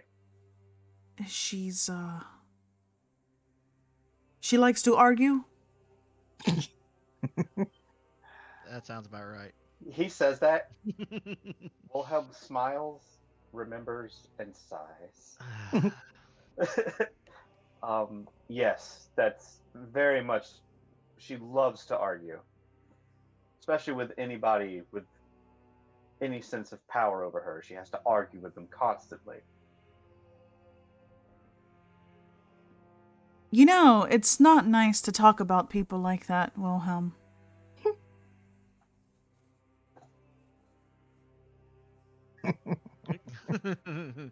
Oh no. Oh, we finally found you.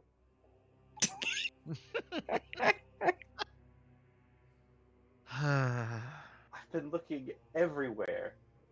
Really? Now, have you? Surprisingly, yes, he has. Very Almost, yeah. surprisingly, yes. I even asked Strahd if he would help me find you.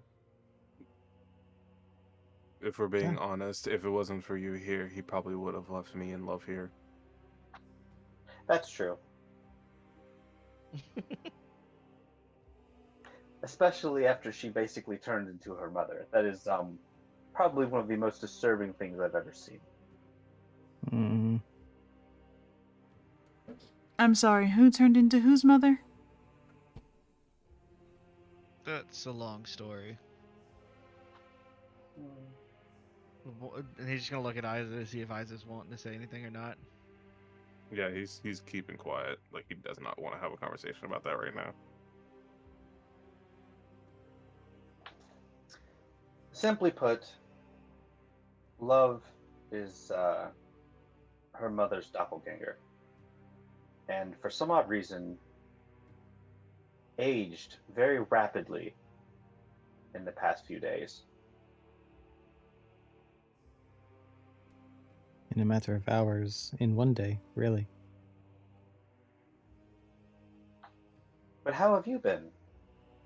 Terrible. Terrible. I'm guessing your illness.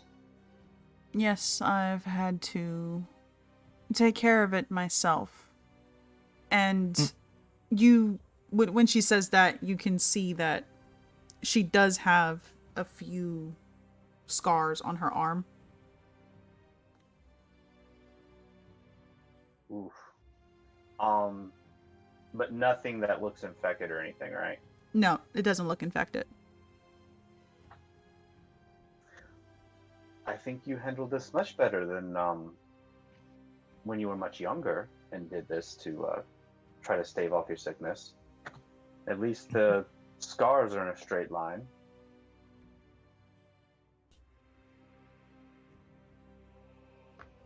She just kind of shrugs a bit. But the thing that I'm most confused about is, where did you go? You know, honestly, I would like to know that myself. I showed up here with the children and the elephant, the orcs, and Ooh, I left bad them news about at... them.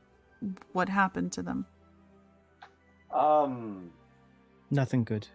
The Nothing orcs are good. dead. They were Yes. dead and turned into experiments, or at least attempted to. We stopped them, I think, before that happened. Are the children all right? I know you said one of them grew up. Yeah. The children are fine. Yeah, yes, they're completely fine. One of them is terrifying to behold, but yes, they're both completely fine. That's good news. I was worried about them.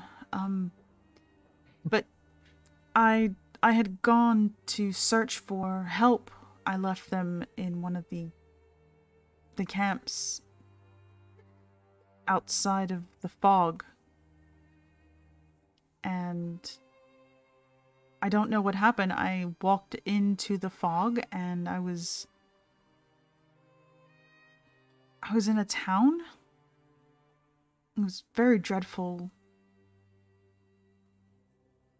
There was a woman selling pies, and I took pity on her, so I bought one. Very delicious pies, Oh no. but I don't recommend eating them. They knocked me right out. She must have put something in them. Children. Yes, the children are fine. No. Nope. The That's pies what was in had the pies. children in them. Probably. What? The pies had children in them. Yes. We assume. Oh. I don't remember this. Like, how'd you figure this out? I Wasn't told it? you. Wasn't it Klaus who? Nope. It was Arthos. No, it was Arthos. My bad. It was Yeah. Arthos. Yeah, Arthos is just looking at you confused, like I already told you. She was stuffing children into a sack. That doesn't mean they're in the pies. And he's What just do you- gonna give them like a deadpan, like disbelieving look. Like really? Honestly, I think we're all giving him a deadpan, disbelieving look. You can't just think the worst of everyone you meet. Wilhelm, you are evidence of enough that sometimes it warrants merit.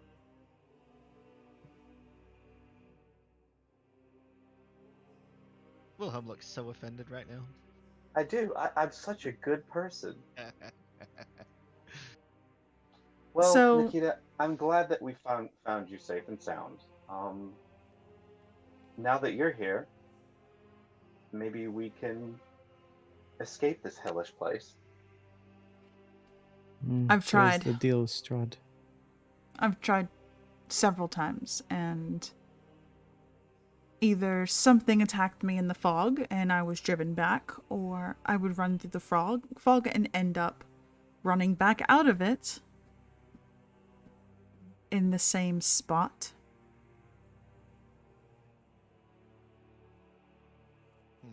The only way that Strahd will allow us to leave is to essentially sign over someone's death warrant. If All we are right, to then believe who is him. it? Irina, a woman who looks almost exactly like you, if not exactly. Except for the hair. She kind of gives that, kind of that, that little, Well, better her than me, I suppose. Exactly what I was thinking. Isaac just shakes his head disappointingly. I can't mean, believe you've done this. It would be a very one-sided thing, though. Still, now that we have found Nikita. You do have a point. Originally, I was going to trade this person to find you and then grant us safe passage out of here, but now he only has to grant us safe passage.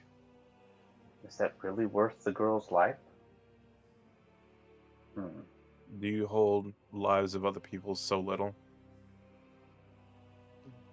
JR, heads up, I'm about to send you a message.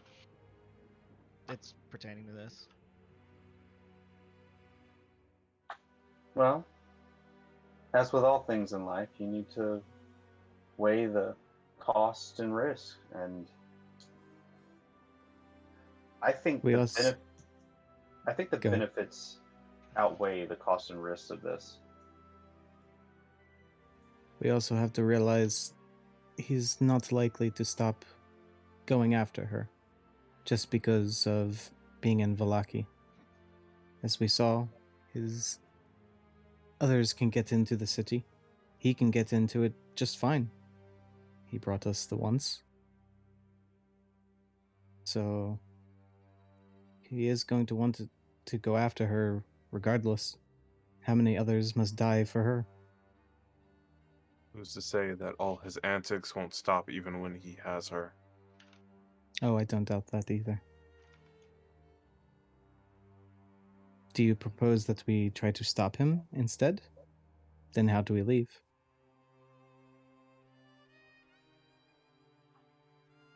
I have a feeling that if we do stop him, it'll be much easier to leave, seeing as how he holds at least some sort of control over this region.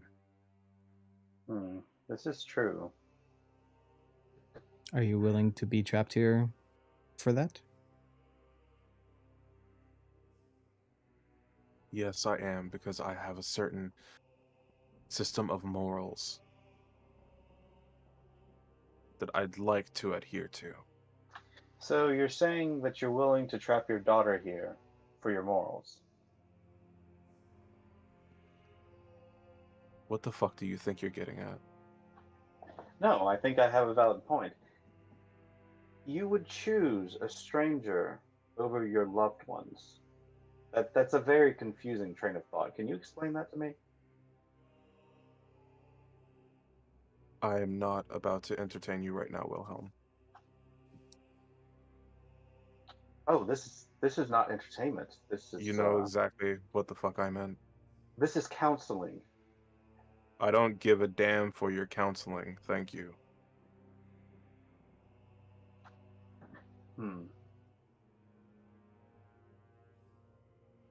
I want to know if Wilhelm's gonna be really petty right now, or if I'm gonna be petty. I'm gonna be petty. Wilhelm's always petty. Like Well, at I this guess point, you if- should have put it into like personality block. Well, I guess if I mean- you won't save your daughter, someone else will have to. At the very least, being trapped here means never seeing Sortiara again. I mean, technically, Damn, no, man, I felt that. Arthur's just like, no. It's Kind of want to see her again. Kind of want to put my fist through her chest. Like, kind of want to see her again. I mean, that's a win. I mean, if you think about it, you kind of do that with love. We're not going there yet.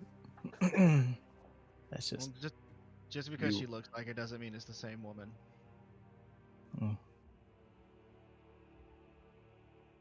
One can hope. One is hoping. But yes, Isa, I don't understand why you wouldn't think of the children. Just like squinting his eyes at him because he knows damn well what he's trying to play at right now.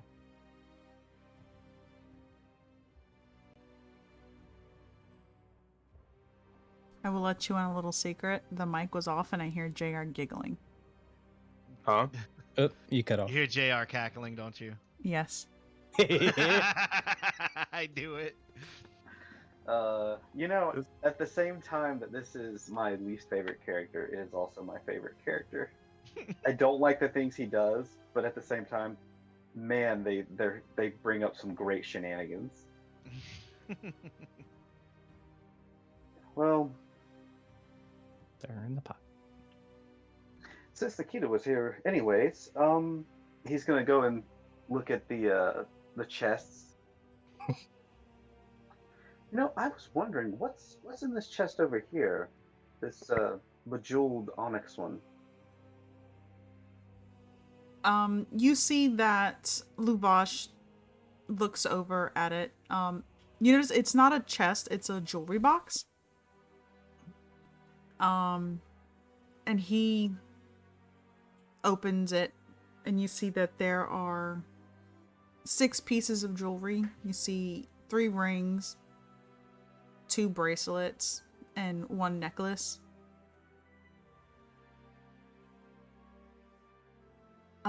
These are some items that we've collected throughout the years.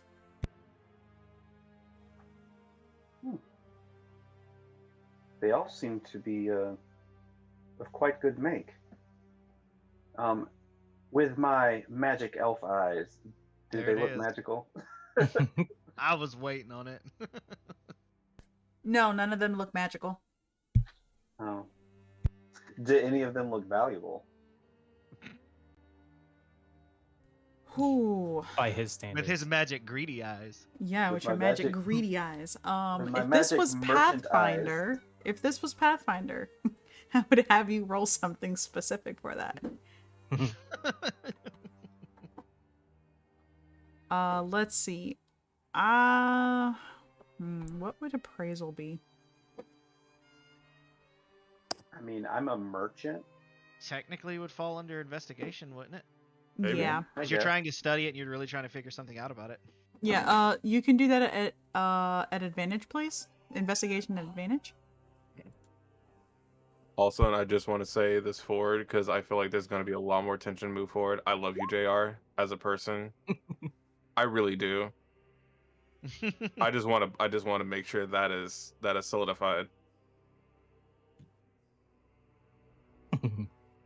Wilhelm. But my character's an asshole. I know. Yeah. Your Yes. character's a massive asshole. Like, if I could put a hole in his fucking chest, I would. Trust me, I feel that. I mean, straight Um, blast that fool. Wilhelm, you're looking at it, and it all looks of very fine quality.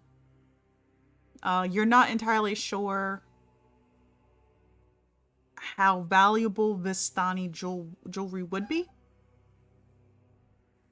but in comparison to what you have seen in Ace Taldon, it is very.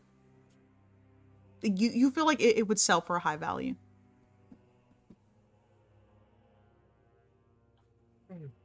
I'm actually quite interested in these trinkets you have here.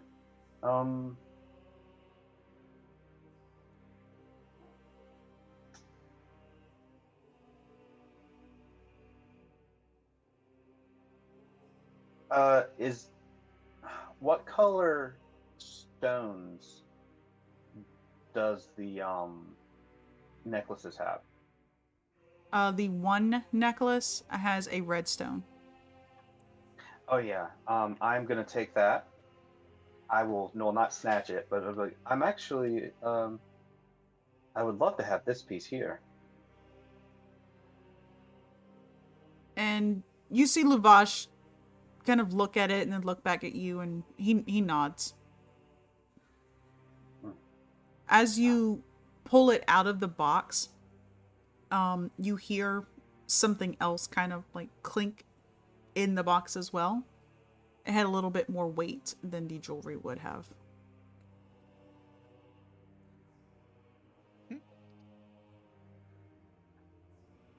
I'm trying to figure out. Wait, so you're saying like when I picked it up, it felt like it was slightly heavier? Something in the box shifted. Oh. Oh.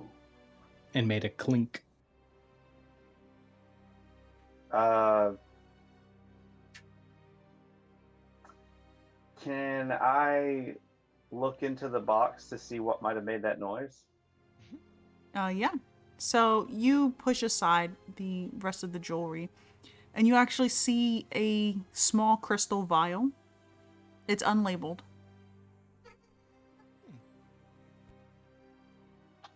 And what is this? That is poison. Poison? What kind of poison?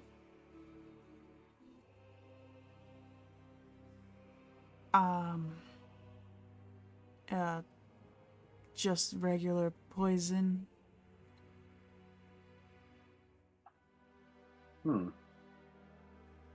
She's just gonna put it back into the box. And he's gonna walk over to Jezebel and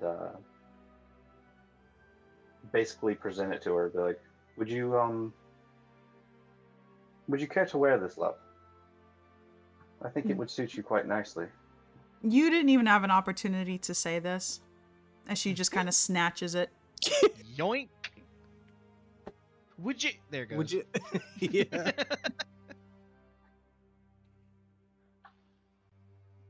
Yeah, she takes it, and now Wilhelm is preening like a peacock. You like blue? I give you blue. You want yellow? You like red? She don't want yellow. Swiggity swooty. Sweetie, sweetie. Blue, blue, yellow, yellow, blue. Those freaking dear. birds. But yeah, so as you're presenting this to her and she's kind of excitedly putting it on, you see Nikita kind of walking around. And are we all getting something?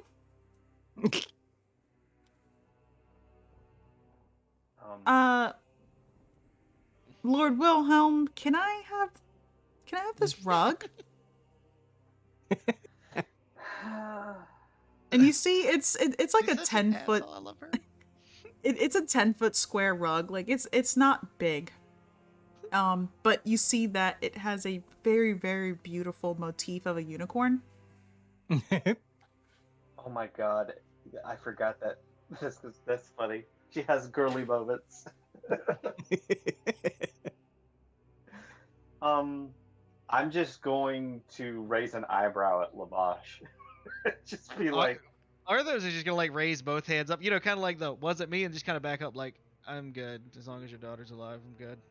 I have no part of that. Yep, we're all just like y'all do you. But yeah, if you would not mind, Luvash looks over and just kind of sighs heavily.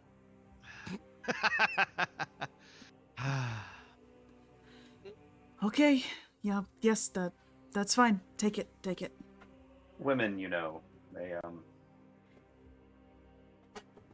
you have a tendency to spoil them. I'm gonna take. I'm fully expecting either Jezebel or Nikita to like shit kick Wilhelm in a minute. Yeah, that's what I'm also waiting for, honestly. Jezebel doesn't care right now because all she cares about is the fact she got a shiny. And I don't see Nikita kicking me because I just got her the rug she wanted. And I'm going to take the rug. It's rolled up, right? Or no, Yeah. it would have to be unfurled. She unfurled it, but saying that she can have it, she's rolling it back up. I will take that and put it in my bag of holding. And I'm just gonna tell her for safekeeping. Yeah, safekeeping. And she looks over at you, Noman. Hmm? Can you come over here? And I need to ask you something real quick. Okay. Or actually, he's going to reach out telepathically. What do you want? This She- is She easier. kind of gestures like for you to follow her. Okay. He'll follow. When you make your way around, like she actually leads you around the wagon itself. She kind of like grabs your shoulder and just turns you to look at the wheels. And you see that the wheels have gold hubcaps. What kind Um, of bullshit? Look. We are robbing these people blind. Ghetto Hold fabulous. on. This is like a beat up Cadillac with like brand new fucking rims. What kind of shit is this, bro? This is wrong. Ghetto fabulous. Ghetto. And you see that it's just this one wagon, the wagon that you are at right now. Mm-hmm. Just like, I'm not saying that these would look really nice on Wilhelm's wagons, but maybe he would like a gift. And she kind of just puts her hands in her pockets and like walks away. God, there's fucking two of them now. Can't go nowhere in Detroit. I raised her so well. Noman is just kind of like, we were just, we were just saving this girl's life. Do the right thing, Noman. Take We the gonna whole leave mess. this. We gonna leave this fucking card on cinder blocks. I swear to God. He doesn't know what to do with that information. Yeah, he's not gonna act on anything right now.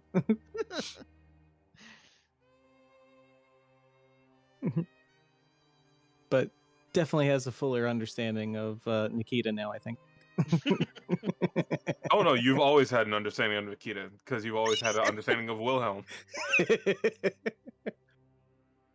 Yeah. But it's been a bit since we've seen her, to be fair. It's been a long bit since you've seen her. Oh yeah. But yeah, so Luvash looks at all of you, and when he realizes that none of you seem interested in any of the items, he does close the box. Him and Aragol lock them, and they just kind of gesture around. You can stay the night here. You are very safe here. Don't worry. We will have a feast in your honor for bringing Arabelle back to us. And you see people obviously just having fun. There are several children running around, screaming, laughing, playing. You can see that there are some parents, and they're sitting by the fire. They're speaking to the kids, but you can tell by their gestures, they're being very dramatic. And you see a couple of them throwing what looks like sand into the fire and changing the color of the fire. The kids are getting all like giggly and screaming. Some of them are running away. Some of them are hiding their face. You would So you know assume they that got hella drugs. they're telling stories. And Luvash, at this point, he leads you all to an empty spot, lets you sit down, and then he walks away for a moment. I will be back if you don't mind just waiting a minute. No, that's fine. It's fine. Noman, I have a question for you. Yes. What with all of us running around, kind of it seemed to slip by the wayside. Did you ever find that gem from the werewolf? Ah, yes. I had taken a look at that a bit ago and kind of forgot about it, given all the circumstances. Yes, it is right here. What It's exactly does it do? uh, it is kind of interesting. If I'm understanding what I read of it, it basically lets you use an item that you normally wouldn't be able to. If I'm remembering correctly, as I pull up the text of it, because I don't remember the words. Words are hard. Yeah. And they're small. God. I need Doesn't text. pay. There we go. Tiny text since we no longer have tiny eyes of. Yeah, basically, it you can use it to be able to use something else, and it also kind of like deals with curse items and such.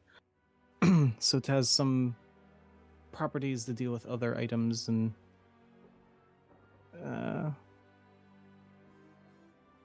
let me see if I can actually pull up the image so I can send it to you for Sweet. better understanding. Sweet. I don't know if it would be of any use to me, at least not yet. If there might be something that benefits for one of us, I don't know. There it is. Okay. I will put it in the main chat as well.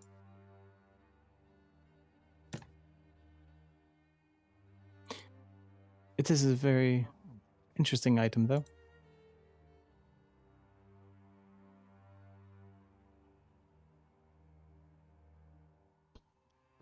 So, as you are all having this conversation, talking amongst yourselves, in the distance you can hear, not even in distance, not too far from where you are, you hear the very faint sound of like whipping. Oh.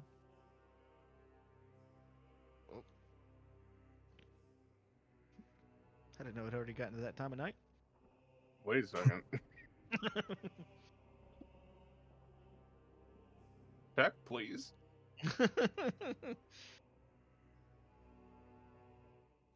Just that new kind of kinky.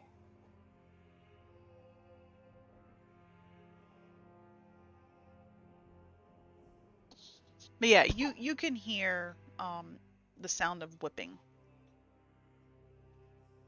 And you see a couple of the Vistani lifting their heads and looking in that direction, but then returning to their business. Eventually, you hear one of them kind of shouting, "That's enough! No more! I'm gonna kill the poor boy."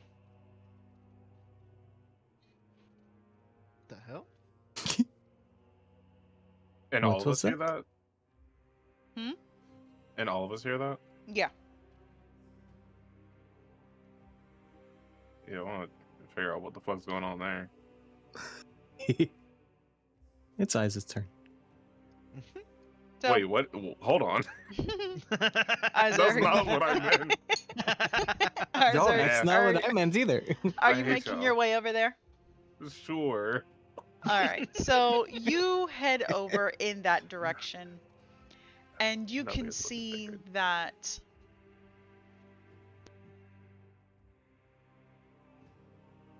the... Which one is that? Because that is not what I'm looking for. Yeah, so You can see Excuse me. inside the main tent, just where the sound is coming from. You can see that outside of the tent, there are open casks of wine. They are empty. The whipping starts again, and you can hear the howls of what you would assume to be a young man. When you go further in, you can see that there are 3 campfires in the tent, kind of filling the whole place with smoke. And kind of through that fog, you can see that there are several Vistani on the ground. They appear to be unconscious. You do see them breathing.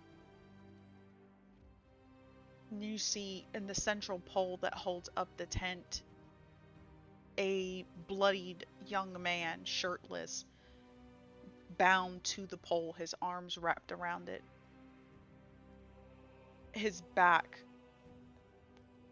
torn from the whips. You see Aragorn from earlier with the whip in his hand now. And he lashes at the boy again. Just 3 more. The boy just screaming. You can see he's barely able to stand, and his arms are shaking his legs. He looks like he's on the verge of passing out. And that's when you see Luvash reach over and grab Aragorn's arm again as he's about to whip him again. He's like, I said enough. Alexi's learned his lesson. Excuse me, what's going on here? I'm sorry you had to see that. Simple punishment. That's all. This beating a man half to death, or closer to it, doesn't seem like simple punishment. What was his offense? Losing Arabelle. So you beat him close to death for it? It is our way. And looks at how badly is this guy beaten? Like really, how badly? Like, ooh. You don't even need to roll. You can tell that if he were to endure any more hits, he would probably fall unconscious and possibly die. Like there's blood pulled at his feet. His breathing is very ragged. Back looks like hamburger meat. Yeah. Like if you've seen Passion of the Christ, it's like that. Oh.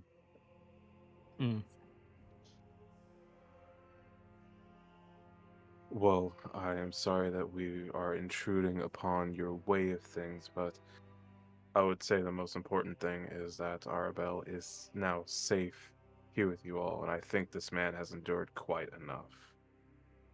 And Luvash nods. I agree, which is why I'm stopping him.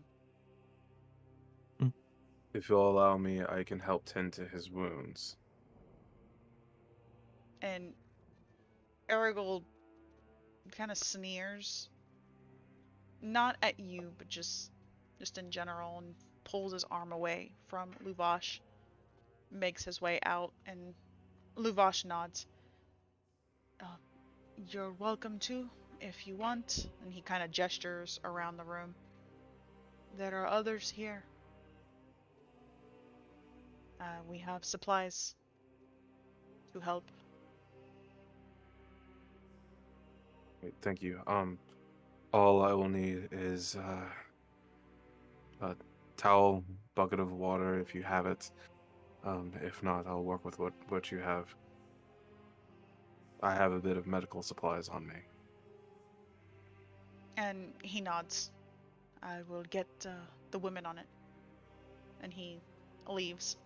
You can hear there's some shouting in a language you're not familiar with.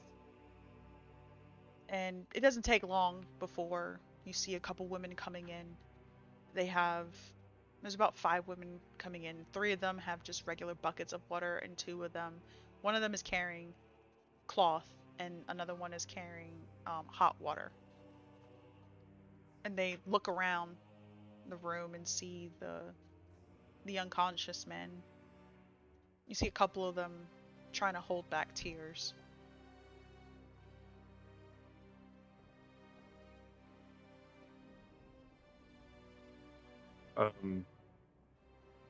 Eyes is going to immediately go ahead and cast Cure Wounds to help with a bit of his vitality while I go through the process of actually treating him.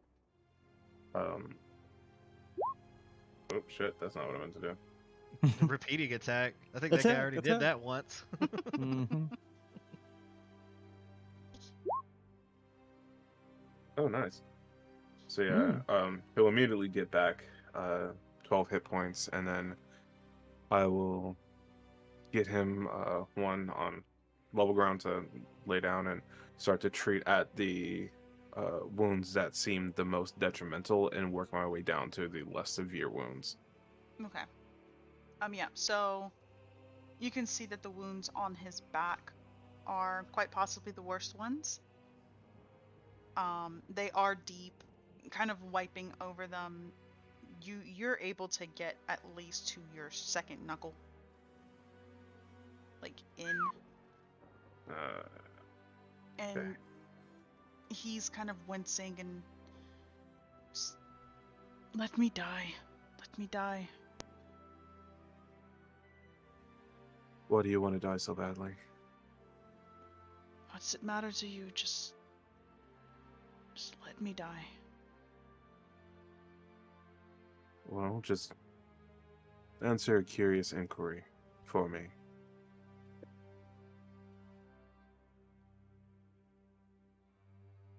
I nearly got Arabelle killed. And that is something you have truly paid for already. But she is safe and alive. It won't do any good for another one of you to have to die just to atone for it. Roll me a perception check.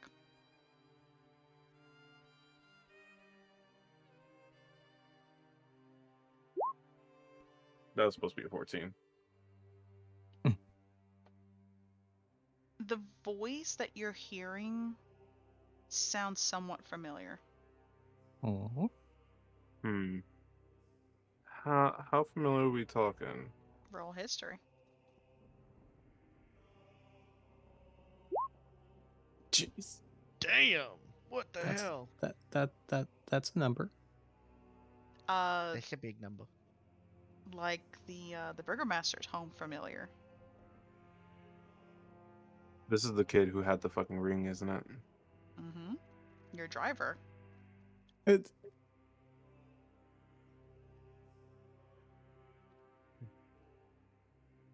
At the very least, this will teach you to stay out of too much trouble.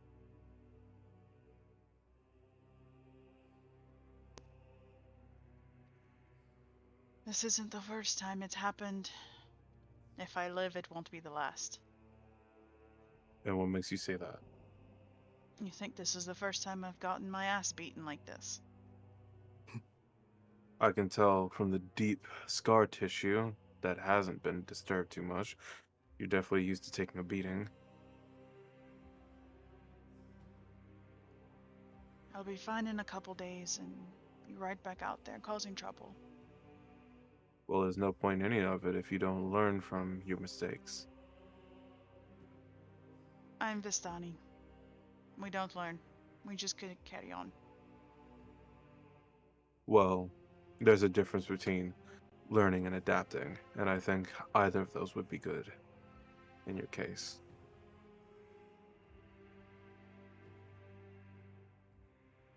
But you endured this much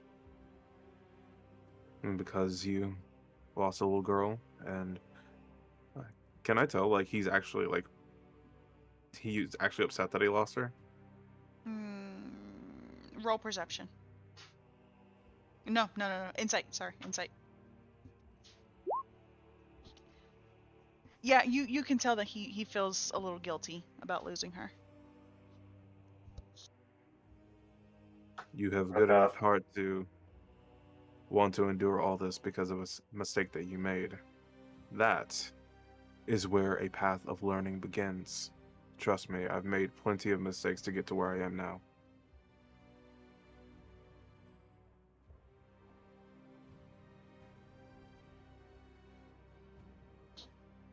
I'm sorry, repeat that. This is where your repentance and the guilt is the start of a path to learning from everything that's happening. And Isa's like, I've learned a lot because I made a lot of mistakes.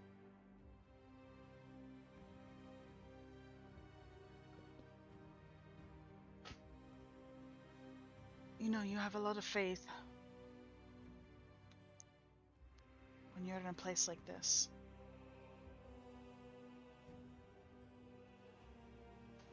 I believe that despair isn't something that people should be complacent with. There's always something better for everybody.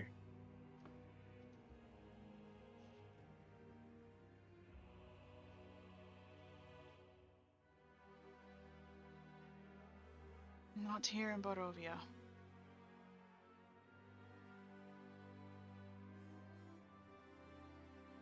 Well, change is a thing that happens quite a bit. So you never know.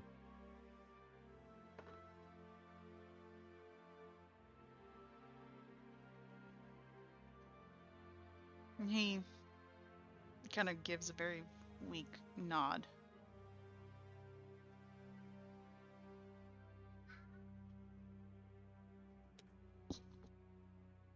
You're a good kid. Bit mischievous from our first meeting, but you've a good enough heart to want to endure all this because of everything that happened.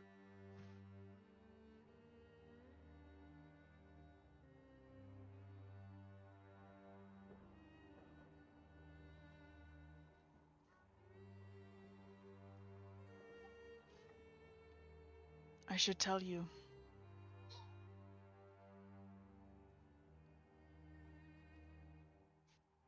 You need to be careful with Luvash and Arigal. What makes you say that?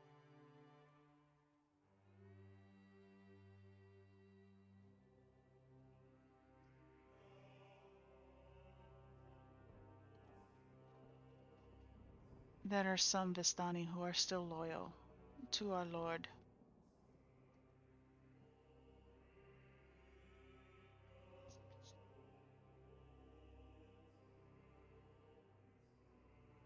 Well, I'm not here to impede on what the Vasani hold in their value, but I think loyalty should go to those you care about most.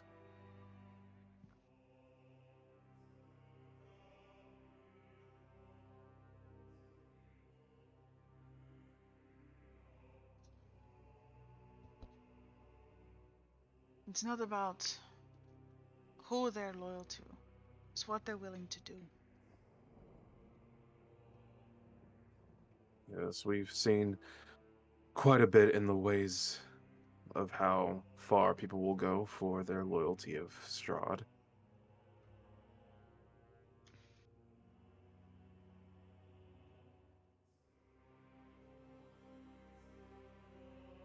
If I don't make it through tonight,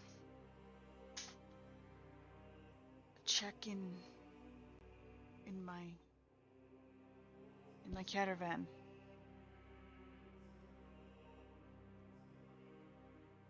Under the floorboard, there's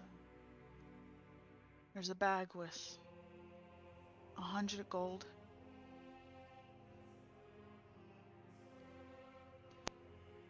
Take it. That was payment from Lady Fiona.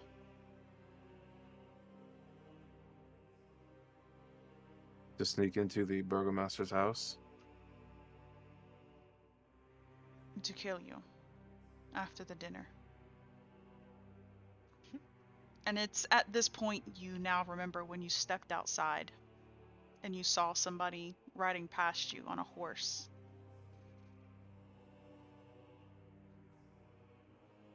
You weren't able to make out who they were, but you did see colorful clothing.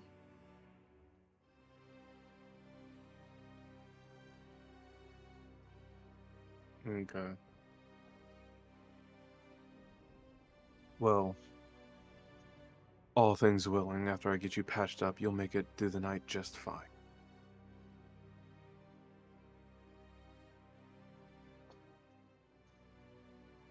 And he just kind of nods.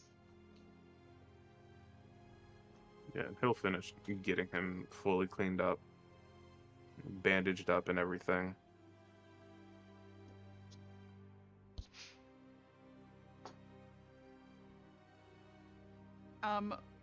For those outside, Yeah. Wilhelm, you see that there are a couple of the Vistani women kind of eyeing you. Jezebel is kind of flirting with a couple of the young men. You whore. I thought she'd be eyeing the women too. Don't you They're judge me, boy. they're eyeballing Be- Wilhelm. She's eyeballing them. These holes for everybody. Arthos, a couple of them do come up to Arthos and Noman, and they bring plates of What? food. You're breaking up You're, again. you're Yeah. breaking up. Can you hear me now? Yeah. Okay. Yeah, so a couple of the other Vistani walk up to Noman and Arthos with plates of food. Ah, Um, the reward.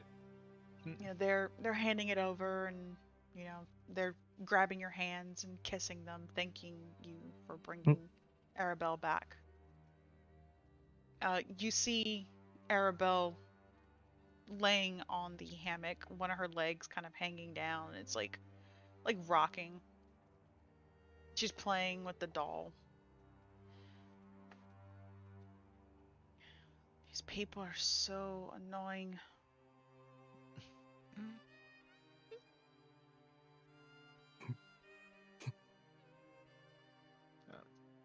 Yeah, Arthos is just kind of like nodding along or whatever, and when they turn around, like whenever some of the people start to leave, he just kind of moves the plate out to the side because he's obviously not going to eat it.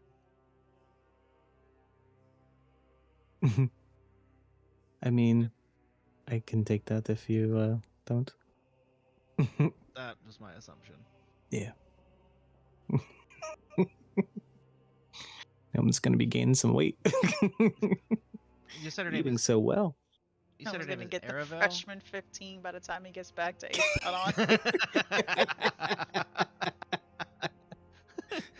My- He This keep cloak eating fit everybody's food. better It's gonna be when that I freshman 40. This cloak fit better before I left Esteldon. Somebody shrink my clothing. Throw a little bit of weight. Ugh.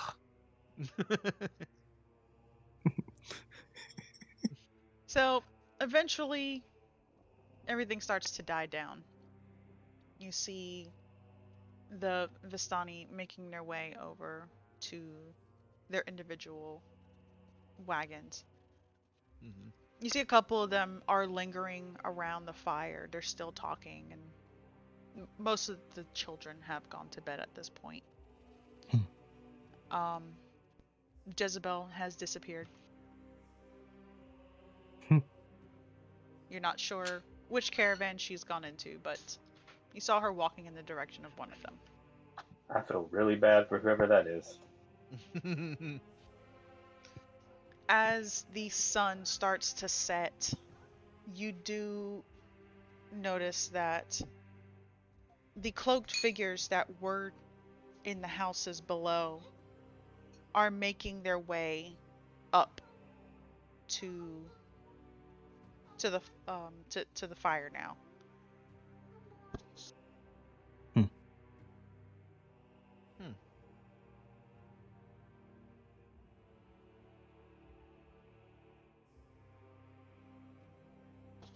It's now that they actually sit down by the fire and they pull the cloaks off their heads that you can notice that they are elves.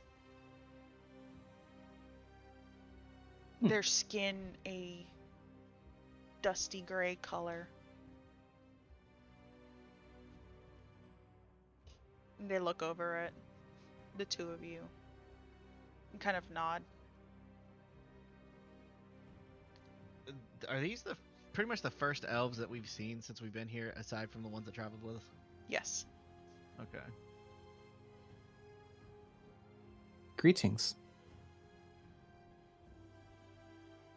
Hello.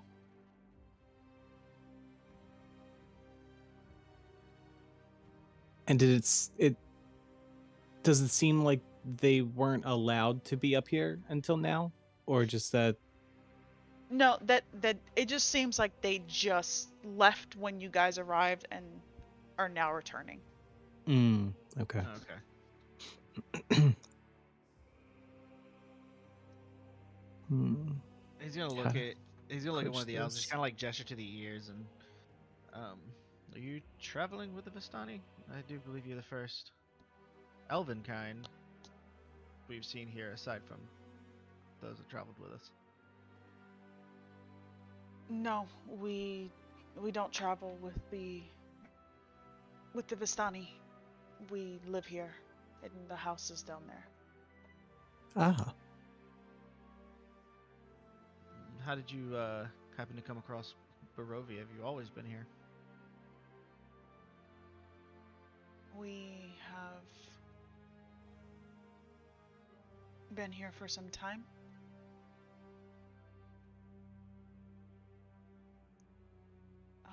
pardon me for saying a specific number, but does it seem like 200 years or so? No, much longer.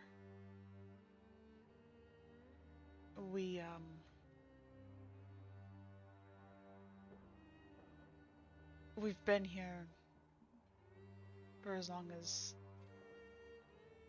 I've been alive. My parents, their parents.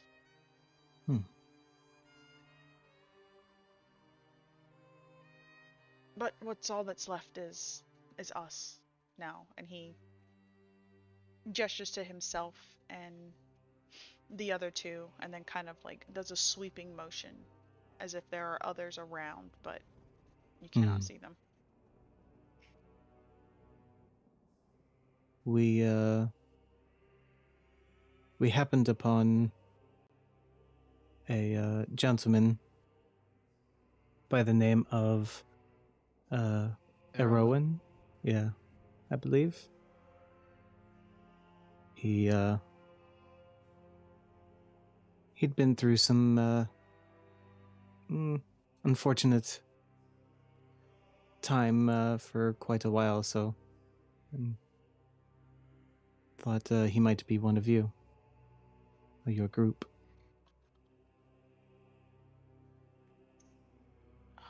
Rowan,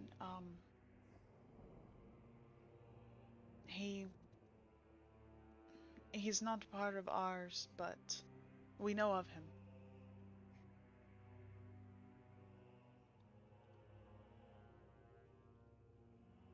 Well, he is alive, hopefully doing well, last we see him. If you've been here for such a long time, if you don't mind me asking, was you and your family here before Strahd, or has he always been here? We were here before Lord Strahd took over Barovia. Ah. Was it always so difficult a place to leave? Well, aside from the fact that we were slaughtered just for existing, and I don't mean just myself, I mean anybody who lived in Barovia. You're breaking up pretty bad again. Might be the distance to the mic. No, I'm actually on the headset now. Oh, okay. Weird. But yeah, it's considering that anyone in Barovia has been attacked just for existing. Hmm.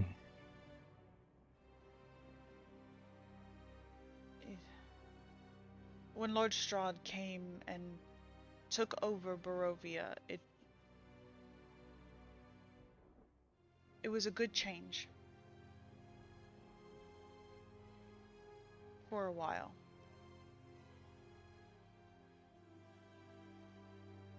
And he kind of looks around again, and you all notice that like the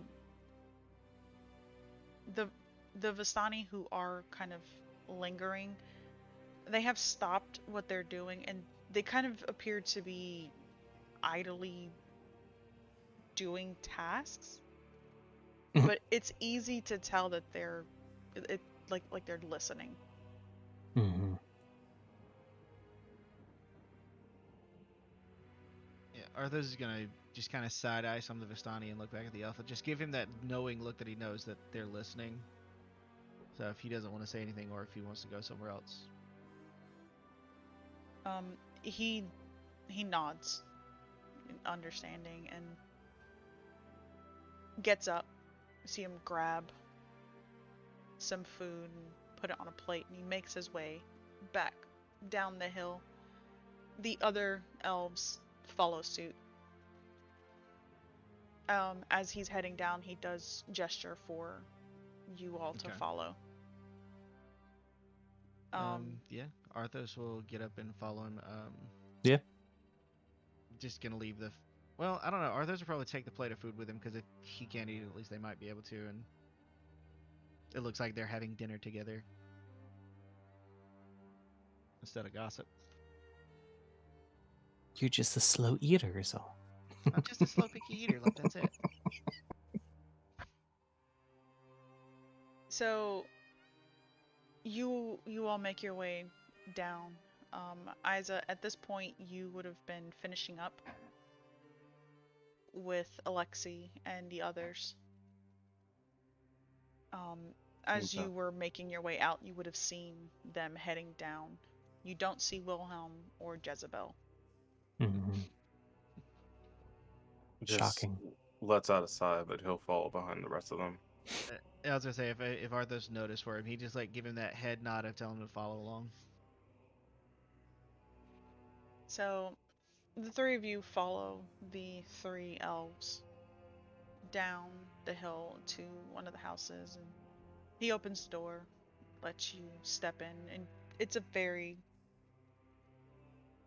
very empty house. You see that there's 2 beds. One of the beds is significantly smaller. You would assume for a child. Mm-hmm. You don't see anything to indicate that a child does live here, though. Ooh. You see that there are 4 seats at the table. He sits in one, gestures for the 3 of you to sit in the other seats. Yep. Nope. Pick one beside him.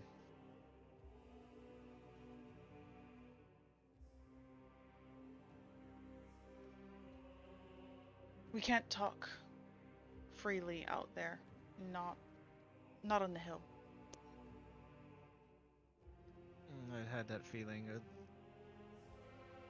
It seemed as if you were going to say something about Strahd that might not have been so positive, and they seem to have been paying attention at that point. Are they loyal to Strahd? Many of them are. Oh.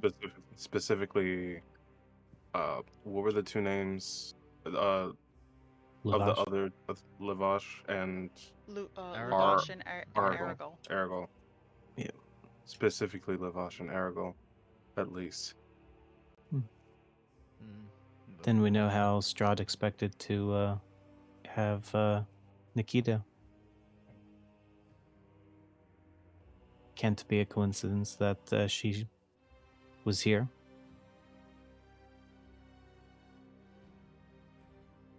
I'm sorry, repeat that? Noman was saying, then that must have been how Strahd expected to be able to get to Nikita, because he knew that she was already here. Or close enough. Can't be too much of a coincidence. And the elf nods. Yes, your friend has been here for, let's say, 2 days, 3 days maybe. She was on her way to Kresik and was injured. So we brought her here to nurse her wounds.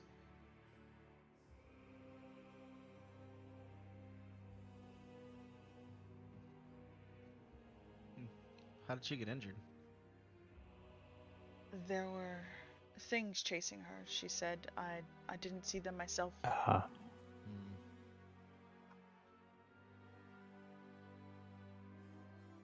But she was injured and he kind of just shrugs. The Vistani took care of her as best they can. Then Arabelle went missing. My brothers and I went searching. And that's when you all showed up. Where did they go? Where did who go? You said you broke up, or you said when he said me and my brothers, and then it kind of Went broke up. searching. Yeah. The brothers went searching, and that's when you guys showed up. Oh, okay.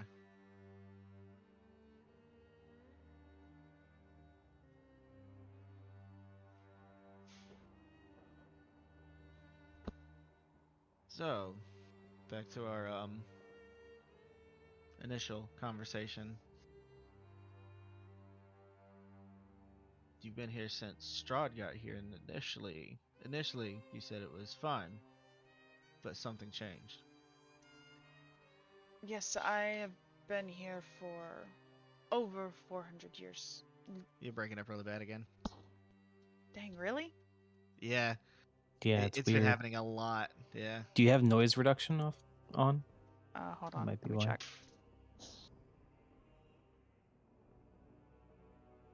Because I'm okay hearing Dink.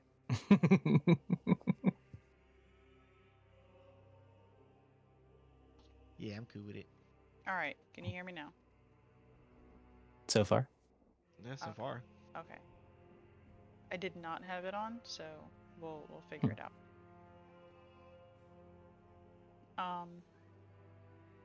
But yeah, so you were asking about what, Arthos? The initial conversation where they said that Strahd taking over was initially a good thing, but then something changed. But that was when we had to come back downhill. Yeah.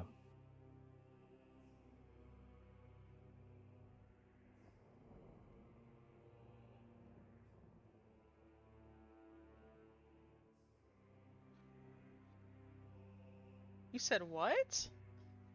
Huh? What did you say? I'm confused. There was nothing I said that. No, I'm listening to you like you literally cut out this whole time that you were talking to me. Okay. How the turntables. No, I said that initially we were talking about how it was a good thing that Strahd had taken over, but that was when we got interrupted. Had come down here, and he just wanted to finish the rest of it, like why it might have been bad. Okay. Yeah. Yes. So he kind of nods in understanding, and yes, Lord Strahd took over. He fought the warlords of this area and freed us from the darkness that we did have here, but it wasn't. It didn't last long.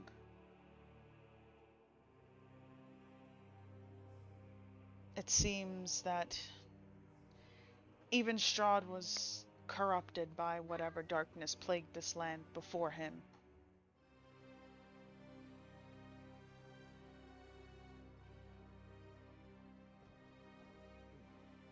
Corrupted how so? When he first arrived in Barovia, when he freed us, we lived in peace, prosperity. The land was beautiful. Crops plentiful.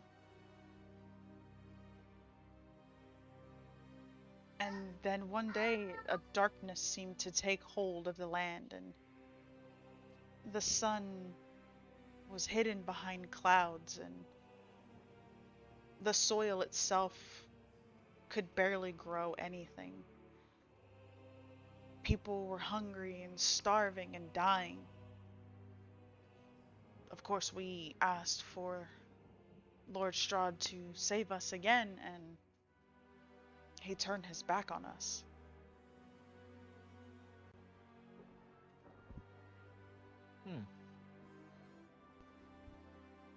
I wonder what changed. It's very established that we know that he's also a vampire, right? Oh yeah. Out of character. Yeah. He offered. He was like, "Oh, I didn't know you were undead as well. Here, have Yeah. this back to number 7." I wonder if that was the same time as his own affliction. It was... We believe that it had to do with the death of his family. I myself can understand the pain that consumes you, the darkness that consumes you when you lose everything and everyone you love.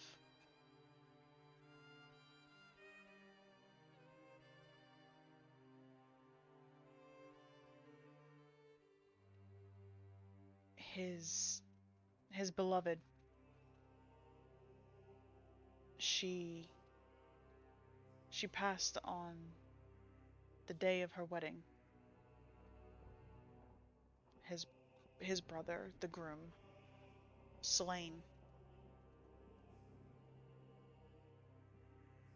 Could you repeat that? You're still breaking up pretty bad. Like, we heard that she like passed on the day of the wedding, and then it kind of got choppy after that. His brother, the groom, was also killed that day. Okay. Yeah.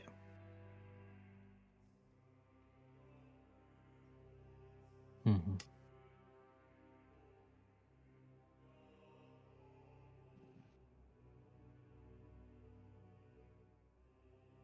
Yes, loss in such a short amount of time can drive people to do extreme things.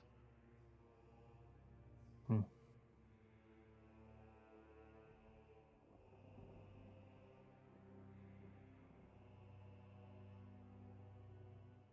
And you can all kind of notice as he's speaking about this that he's kind of gripping his hands really hard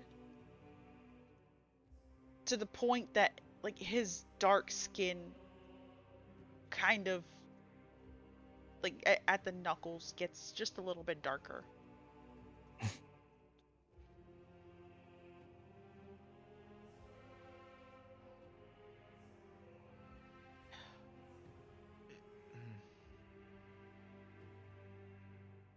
Now that he's stopped speaking, you can all look around the room and see that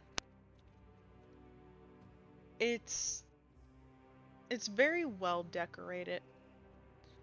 There are wooden statues, small ones, of elven deities. and the deities themselves are kind of like in this little cubby hole in the wall. Mm. You can see that there's a tapestry, and the tapestry itself, opposite of the deities, is a forest. The forest itself is not what you've seen here. The forest that you're looking at looks almost ethereal. Hmm.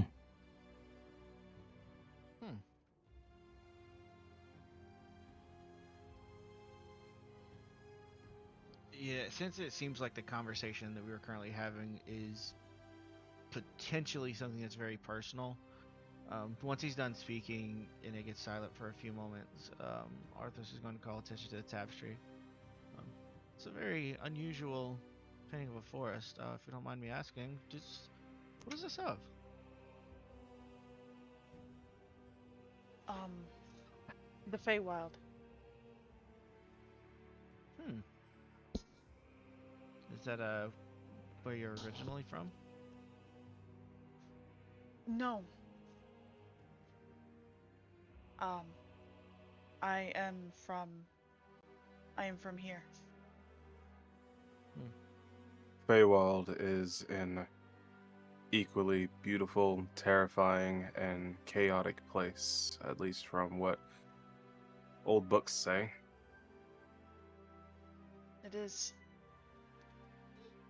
I had longed to take my sister there one day, but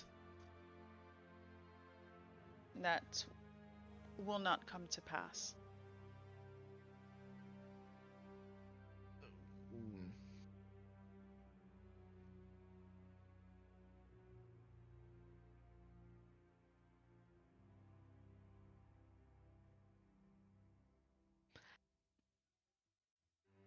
Shit.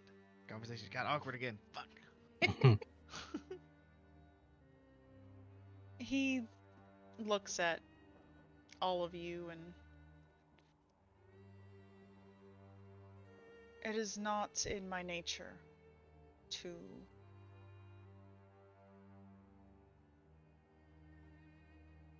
ask for help. It is not for myself.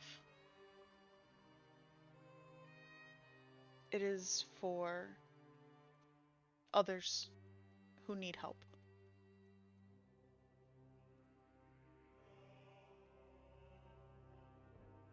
What exactly do you need help with? Or I guess, what do they need help with? I have been burdened by dreams, visions of my dead sister, Patrina.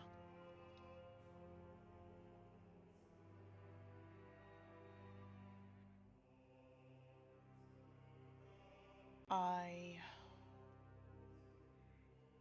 He kind of just pauses for a bit.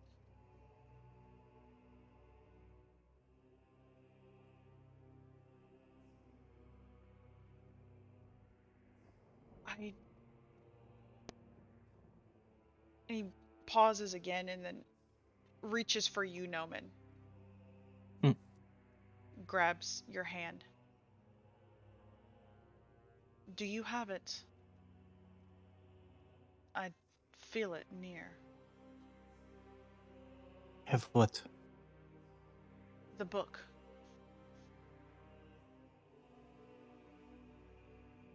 The book. The the book with the raven crest?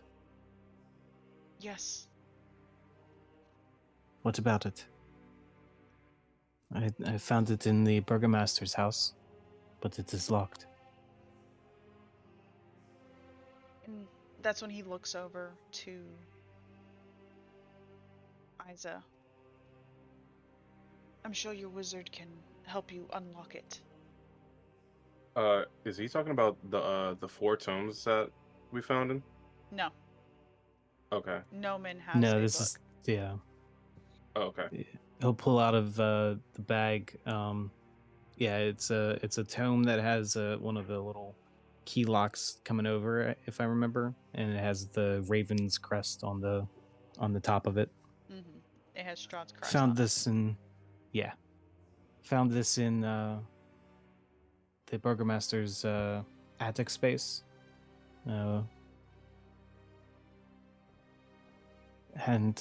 we haven't had much time to try to figure this out. Are you able to open it? Are you asking me to open it for you? What is its significance? Just Looking hand back me over. the damn book. If you ask so nicely. I don't want to assume much about it, but the book may hold some information that even I cannot give, for I do not know. Hmm. What kind of information exactly? If I knew, I would tell you. Yeah. Sir. Don't laugh. That was a legitimate question. Can't 'Cause I'm tell like, you what we don't know. he said he couldn't give it, so you would think maybe he has some inkling of what kind of information it might be, just Sure. not the specifics. No, I think you're overthinking it because I took that as I can't give you the information because I have no clue what it is. Yeah. I took it as like I can't tell you because of something, but like I kind of know what it is, but I still can't tell you. It could be the Fountain of Youth. It could be this. It could be that. I know Yeah. something you don't. Do we Let me see the- recognize his sister's name? Did we hear that? No, you have not heard Sorry. the name before. Okay. Just checking. Let me see the book. Yeah, I handed it over. And I'm going to cast knock on it.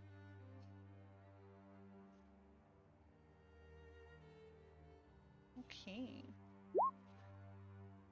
Wizards are so handy.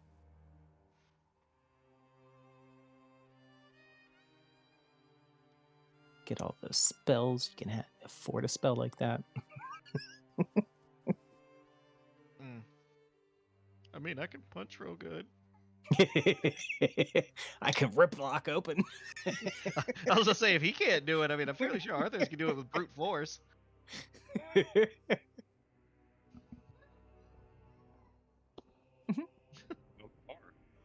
Yeah.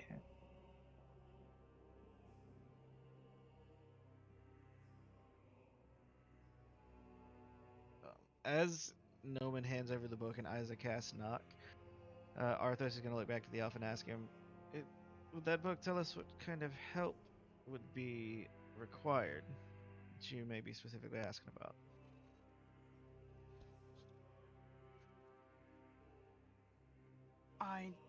I don't know.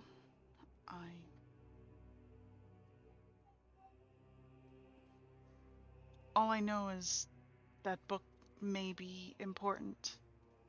It might give you insight. Hmm. Yeah, let's bust that bitch open. See what's inside. Kablam! Telepathically to the elf, Noman's gonna say, you basically are asking for new management of Barovia, correct? And he kind of looks away at the tapestry. And then you hear back, I just want to leave.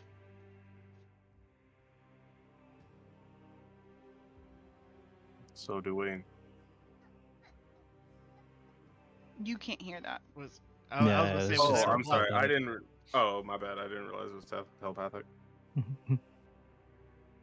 Damn you, Noman, and your sneaky cats. that is understandable. Many seem to. Not enough want to.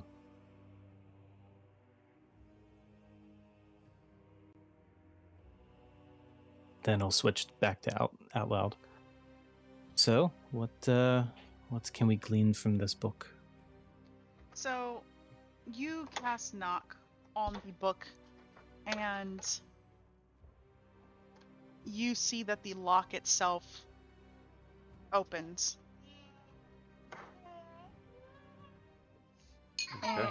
I'm gonna open that bitch up, start reading. As you start thumbing through the book, you realize that there's only one bit that's written. Everything else is blank. What is the thing that's written, I dare say? It's called War and Peace. I am the ancient. I am the land. My beginnings are lost in the darkness of the past. I was the warrior. I was good and just. I thundered across the land like the wrath of a just God. But the war years and the killing years wore down my soul as the wind wears stone into sand. All goodness slipped from my life. I found my youth and strength gone, and all I was left was death. My army settled in the valley, renamed for my father, as we took power over the people in the name of a just God, but with none of a God's grace or justice. I called for my family, long unseated from their ancient thrones, and brought them here to settle in the castle father and I built for them, Ravenloft. They came with a younger brother of mine, Sergei, nearly grown, and I had never known him. He was handsome and youthful. I hated them both.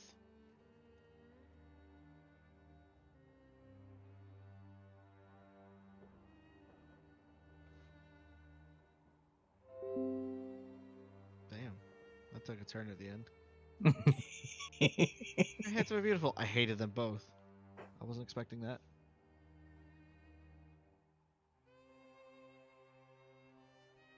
Loot. Where did you find this exactly, Noman? It was in Victor's, well, the Burgomaster's attic. It was in a, what was it? A desk or something up there.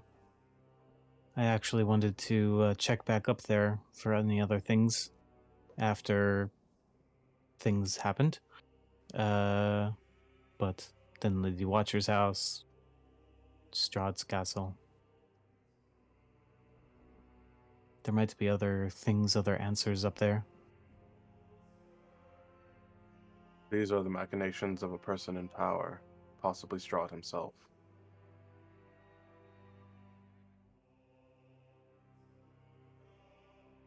But why a whole tome for just these words? I'm gonna cast Detect Magic on it as a ritual. Alright. You cast Detect Magic, and you can start to see the beginnings of what appear to be a cipher.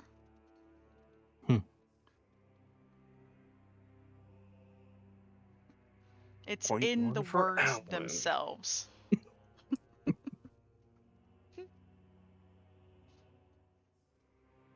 I want to try to start to uncode or decode the cipher.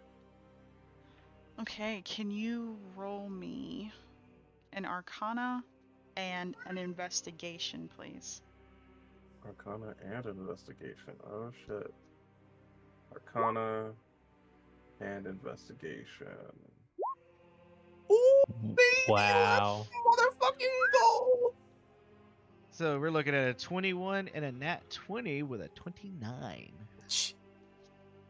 So, 0.2 for Alan. as you start to read through it, you notice that in the words, something just kind of sticks out to you. and you see your daughter's name. You see Love. Aw, hell. And as you're kind of going through and trying to piece things together, another cipher comes out and you see the word power.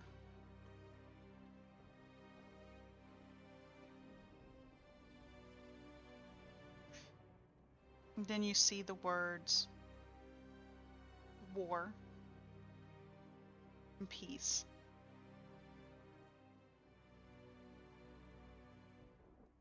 So love's name and then power for peace. War and peace. War and peace.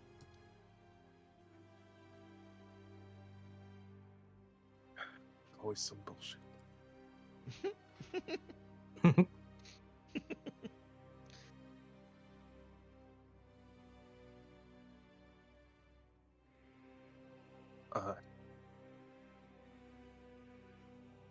Is there anything further as like it goes in, as far as the cipher goes, or any other things that Isa finds? Nope.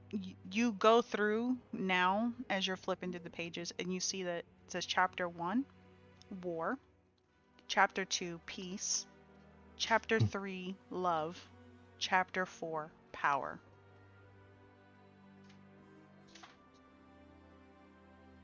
But there's nothing in each of the sections.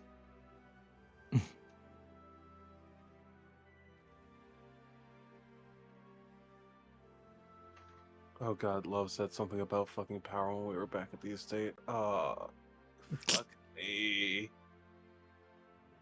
Okay.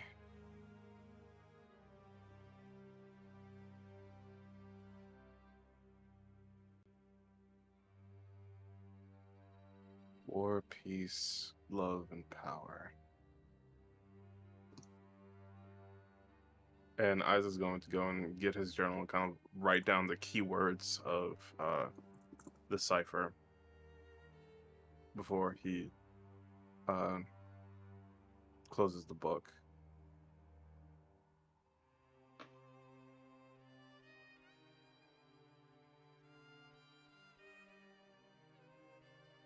I think it's chronicling something. Or some kind of code, or it's I could understand it more if I had more time and resources, but I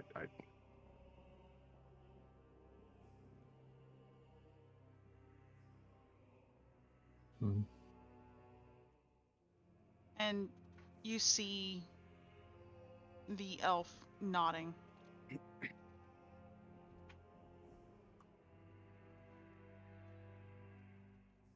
I feel as if that book is going to be your ticket out of here.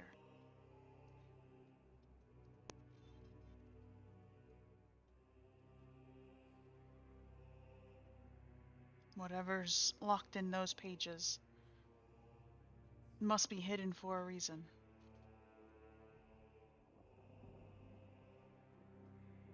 Hmm.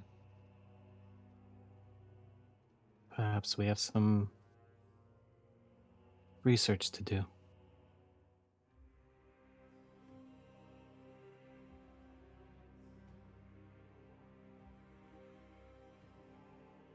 I must admit, I have confessed that my sister, Patrina, is dead. I need you all to know that I feel that her spirit is locked in Castle Ravenloft's catacombs.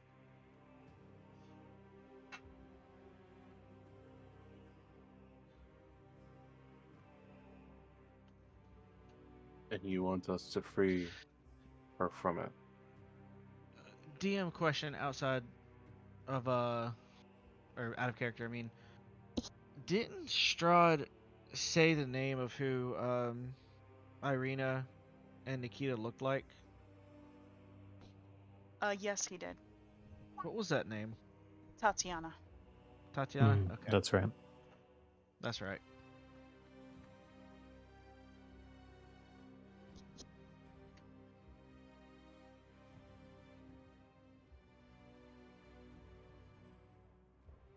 Are you saying her name out loud?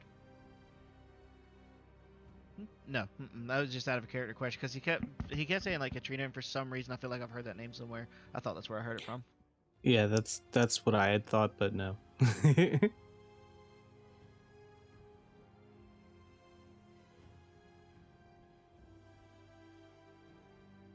Anyways, continue. Sorry.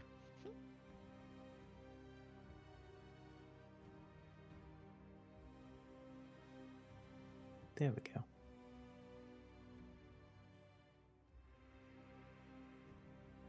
But yeah, he does say that his sister is dead. That her spirit is locked in the. He believes that it is locked in the catacombs. I want to free her. I don't know if she is there, but I feel it. Just something is keeping me here. Keeping me loyal, if you will, to Lord Strahd and the Vistani. And I feel that it's her. I feel that it's my sister calling for me.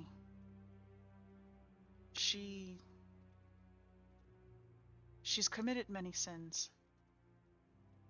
Her soul has been locked in there for centuries.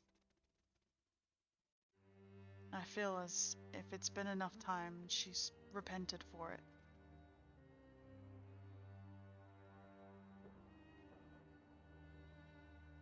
If I can free her soul, I can bring her back.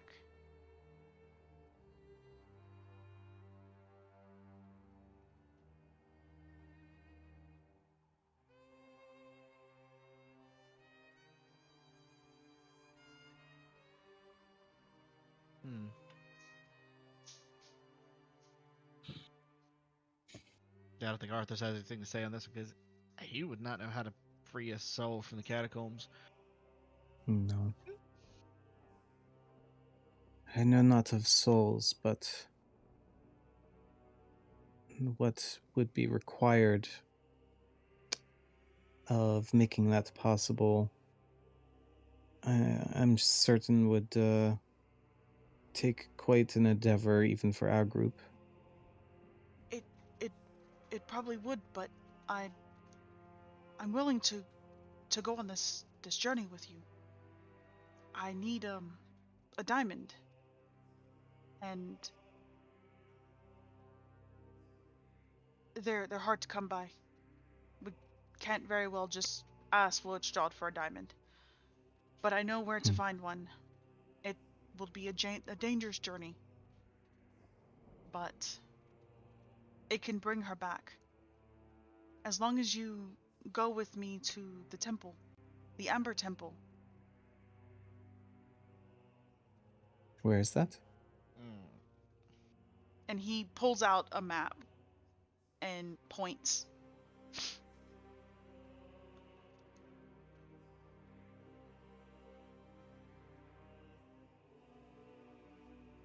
If you don't wish to, that I understand.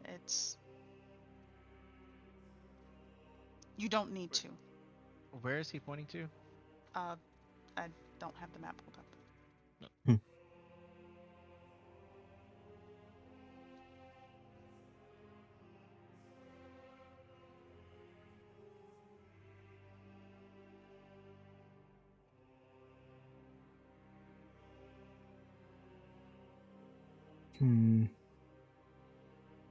I'm certainly inclined to want to help. Not particularly fond of how things are, But in the end, I do just want to get out of here. Whatever gets us to that goal. True. And he nods. Yes, as I said, I can feel it. I can feel it that this is going to be helpful. It's just something about this place. I feel it almost calling me. Do you know how big of a diamond this is? That you're talking about?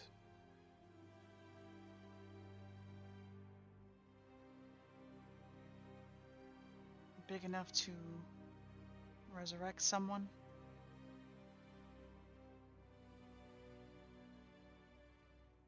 And you're sure that the diamond is there? There are rumors. There's nothing else I can do except investigate myself.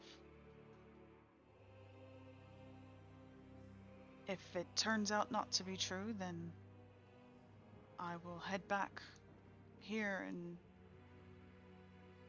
that'd be the end of it.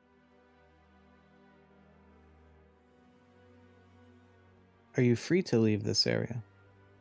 Or are there issues?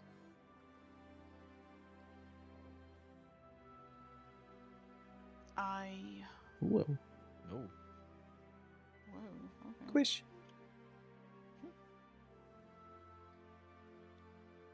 The world's warping around me, man. What did they put in that food, man? Like, man, I just wanted a sandwich.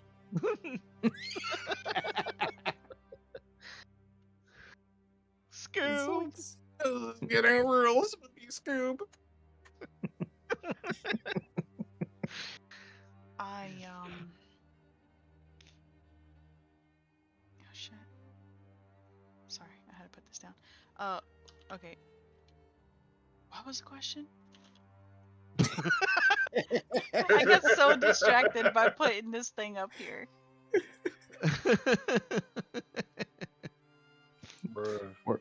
We're all confused, Zed. We're all confused. I don't even remember the question. Let's see. I'd asked about Yeah. how big the diamond was. We had You- said, The last question if was he if was you allowed. could leave this place. Yeah. Yeah. Oh, if yeah. there were issues with that. He shakes his head. No, there's no issues with leaving. We shouldn't tell the Vistani why we are leaving. That would That seems fair. probably be helpful. I don't think it would take entirely too much to convince our comrades outside of this home to go find something shiny. Yeah, so you could just utter the words expensive diamond to get them on board.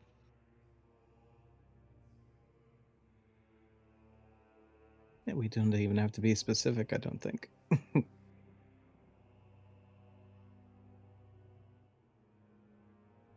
At least while within earshot of this place.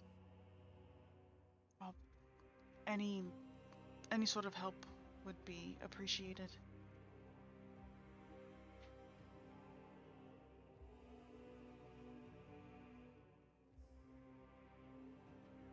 If we do this, you and only you or others would help afterwards?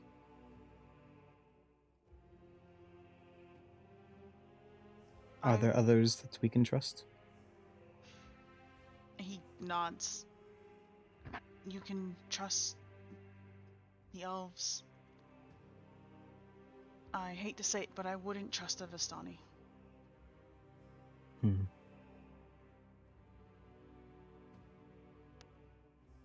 I think there's at least one that we can trust, though. I'm not sure how long he'd be to recover in time, at least.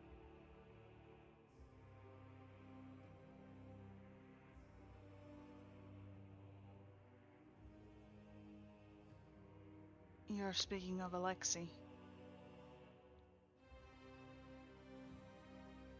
They beat him something fierce, but he ought to make a full recovery.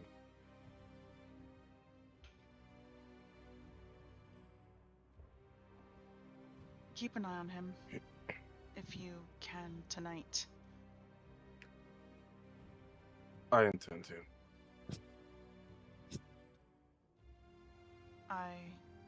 I heard that his actions will not be ignored.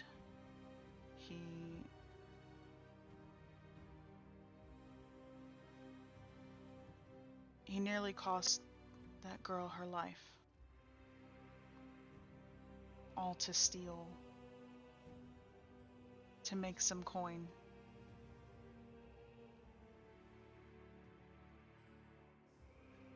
I have a feeling he's learned his lesson.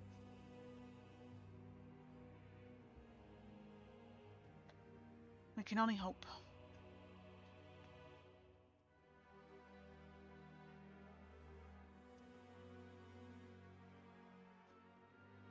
I will leave you all to your thoughts this evening. If you decide that you no longer want to help, I understand. I will not fault you.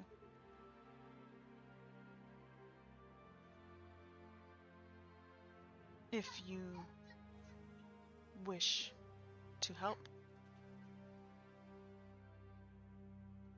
you can meet me here in the morning.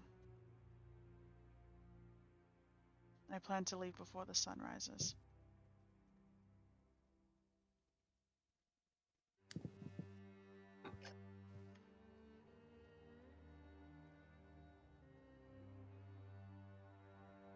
I think with that, Arthas is just gonna stand up, kind of start making his way towards the door, just telling Isa and Noman, well, regardless of the plan, we at least need to tell Wilhelm. I'm sure he'll be He is- filled. He is a member of the group after all. Like I said, we all know Wilhelm. Shiny diamonds, very expensive.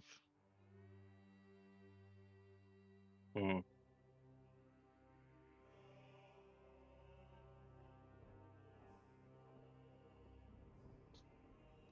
And the elf stands when you all do, and he escorts you out of the home.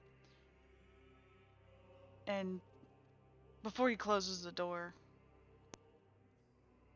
he shakes your hand, Noman, and Hmm. my name is Casimir. Casimir? And mine's Noman. Thank you. Arthos. Noman, you feel as he's shaking your hand that there's something in it. Hmm.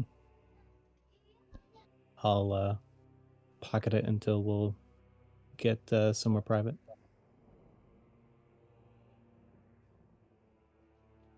And he closes the door after the introductions and his goodbyes.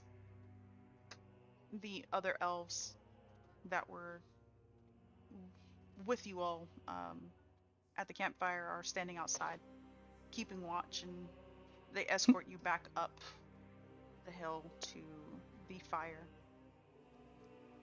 You see that those who were kind of lingering around, there's about maybe one or two left. And they're just kind of stoking the fire, and they're keeping it low. And they see you all approaching. They gesture to the tent. You can sleep in there.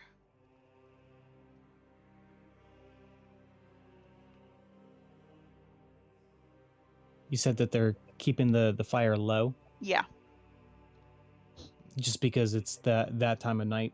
yeah.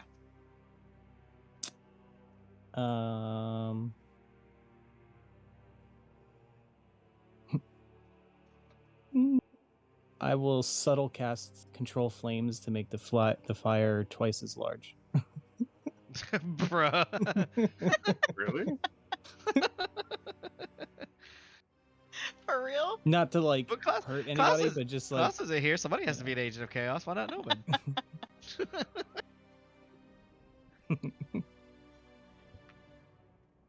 Yeah, so, like- so you do that, and he's kind of just slowly poking it and feeding it wood little by little. The fire just starts just whoosh. He kind of like stumbles back, like, oh my god. You know, falls off of the log that he was sitting on. You see the other Vistani look at him, raised brow. Doesn't really say anything, doesn't question it, just goes back to his business.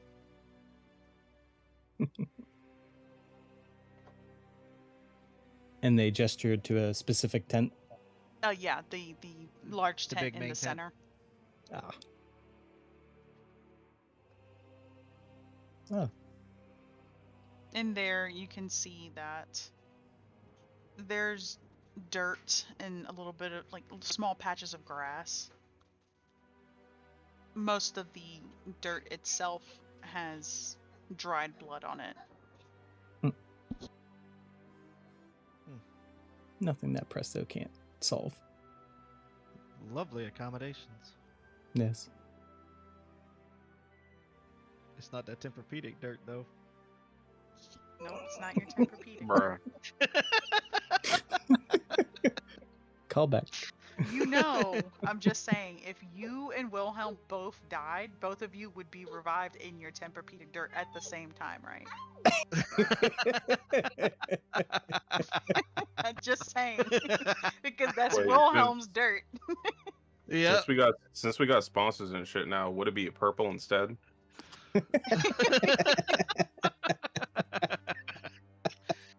Yo, have you seen that fucking egg test? That shit is sick.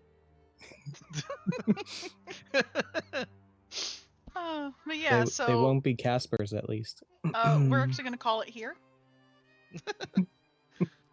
Leave it on a high note of Tempur-Pedic dirt and eggs, apparently. That's how you know the start of next session is gonna be fucking shit, bro. Why you gotta be like that, man? Alright, so thank you everybody for tuning in. You can catch us next week, 7 p.m. Eastern Standard Time, for the continuation of Curse of Strahd. And yeah, looking forward to seeing you in the next one. If you can, stick around for a raid. Bye.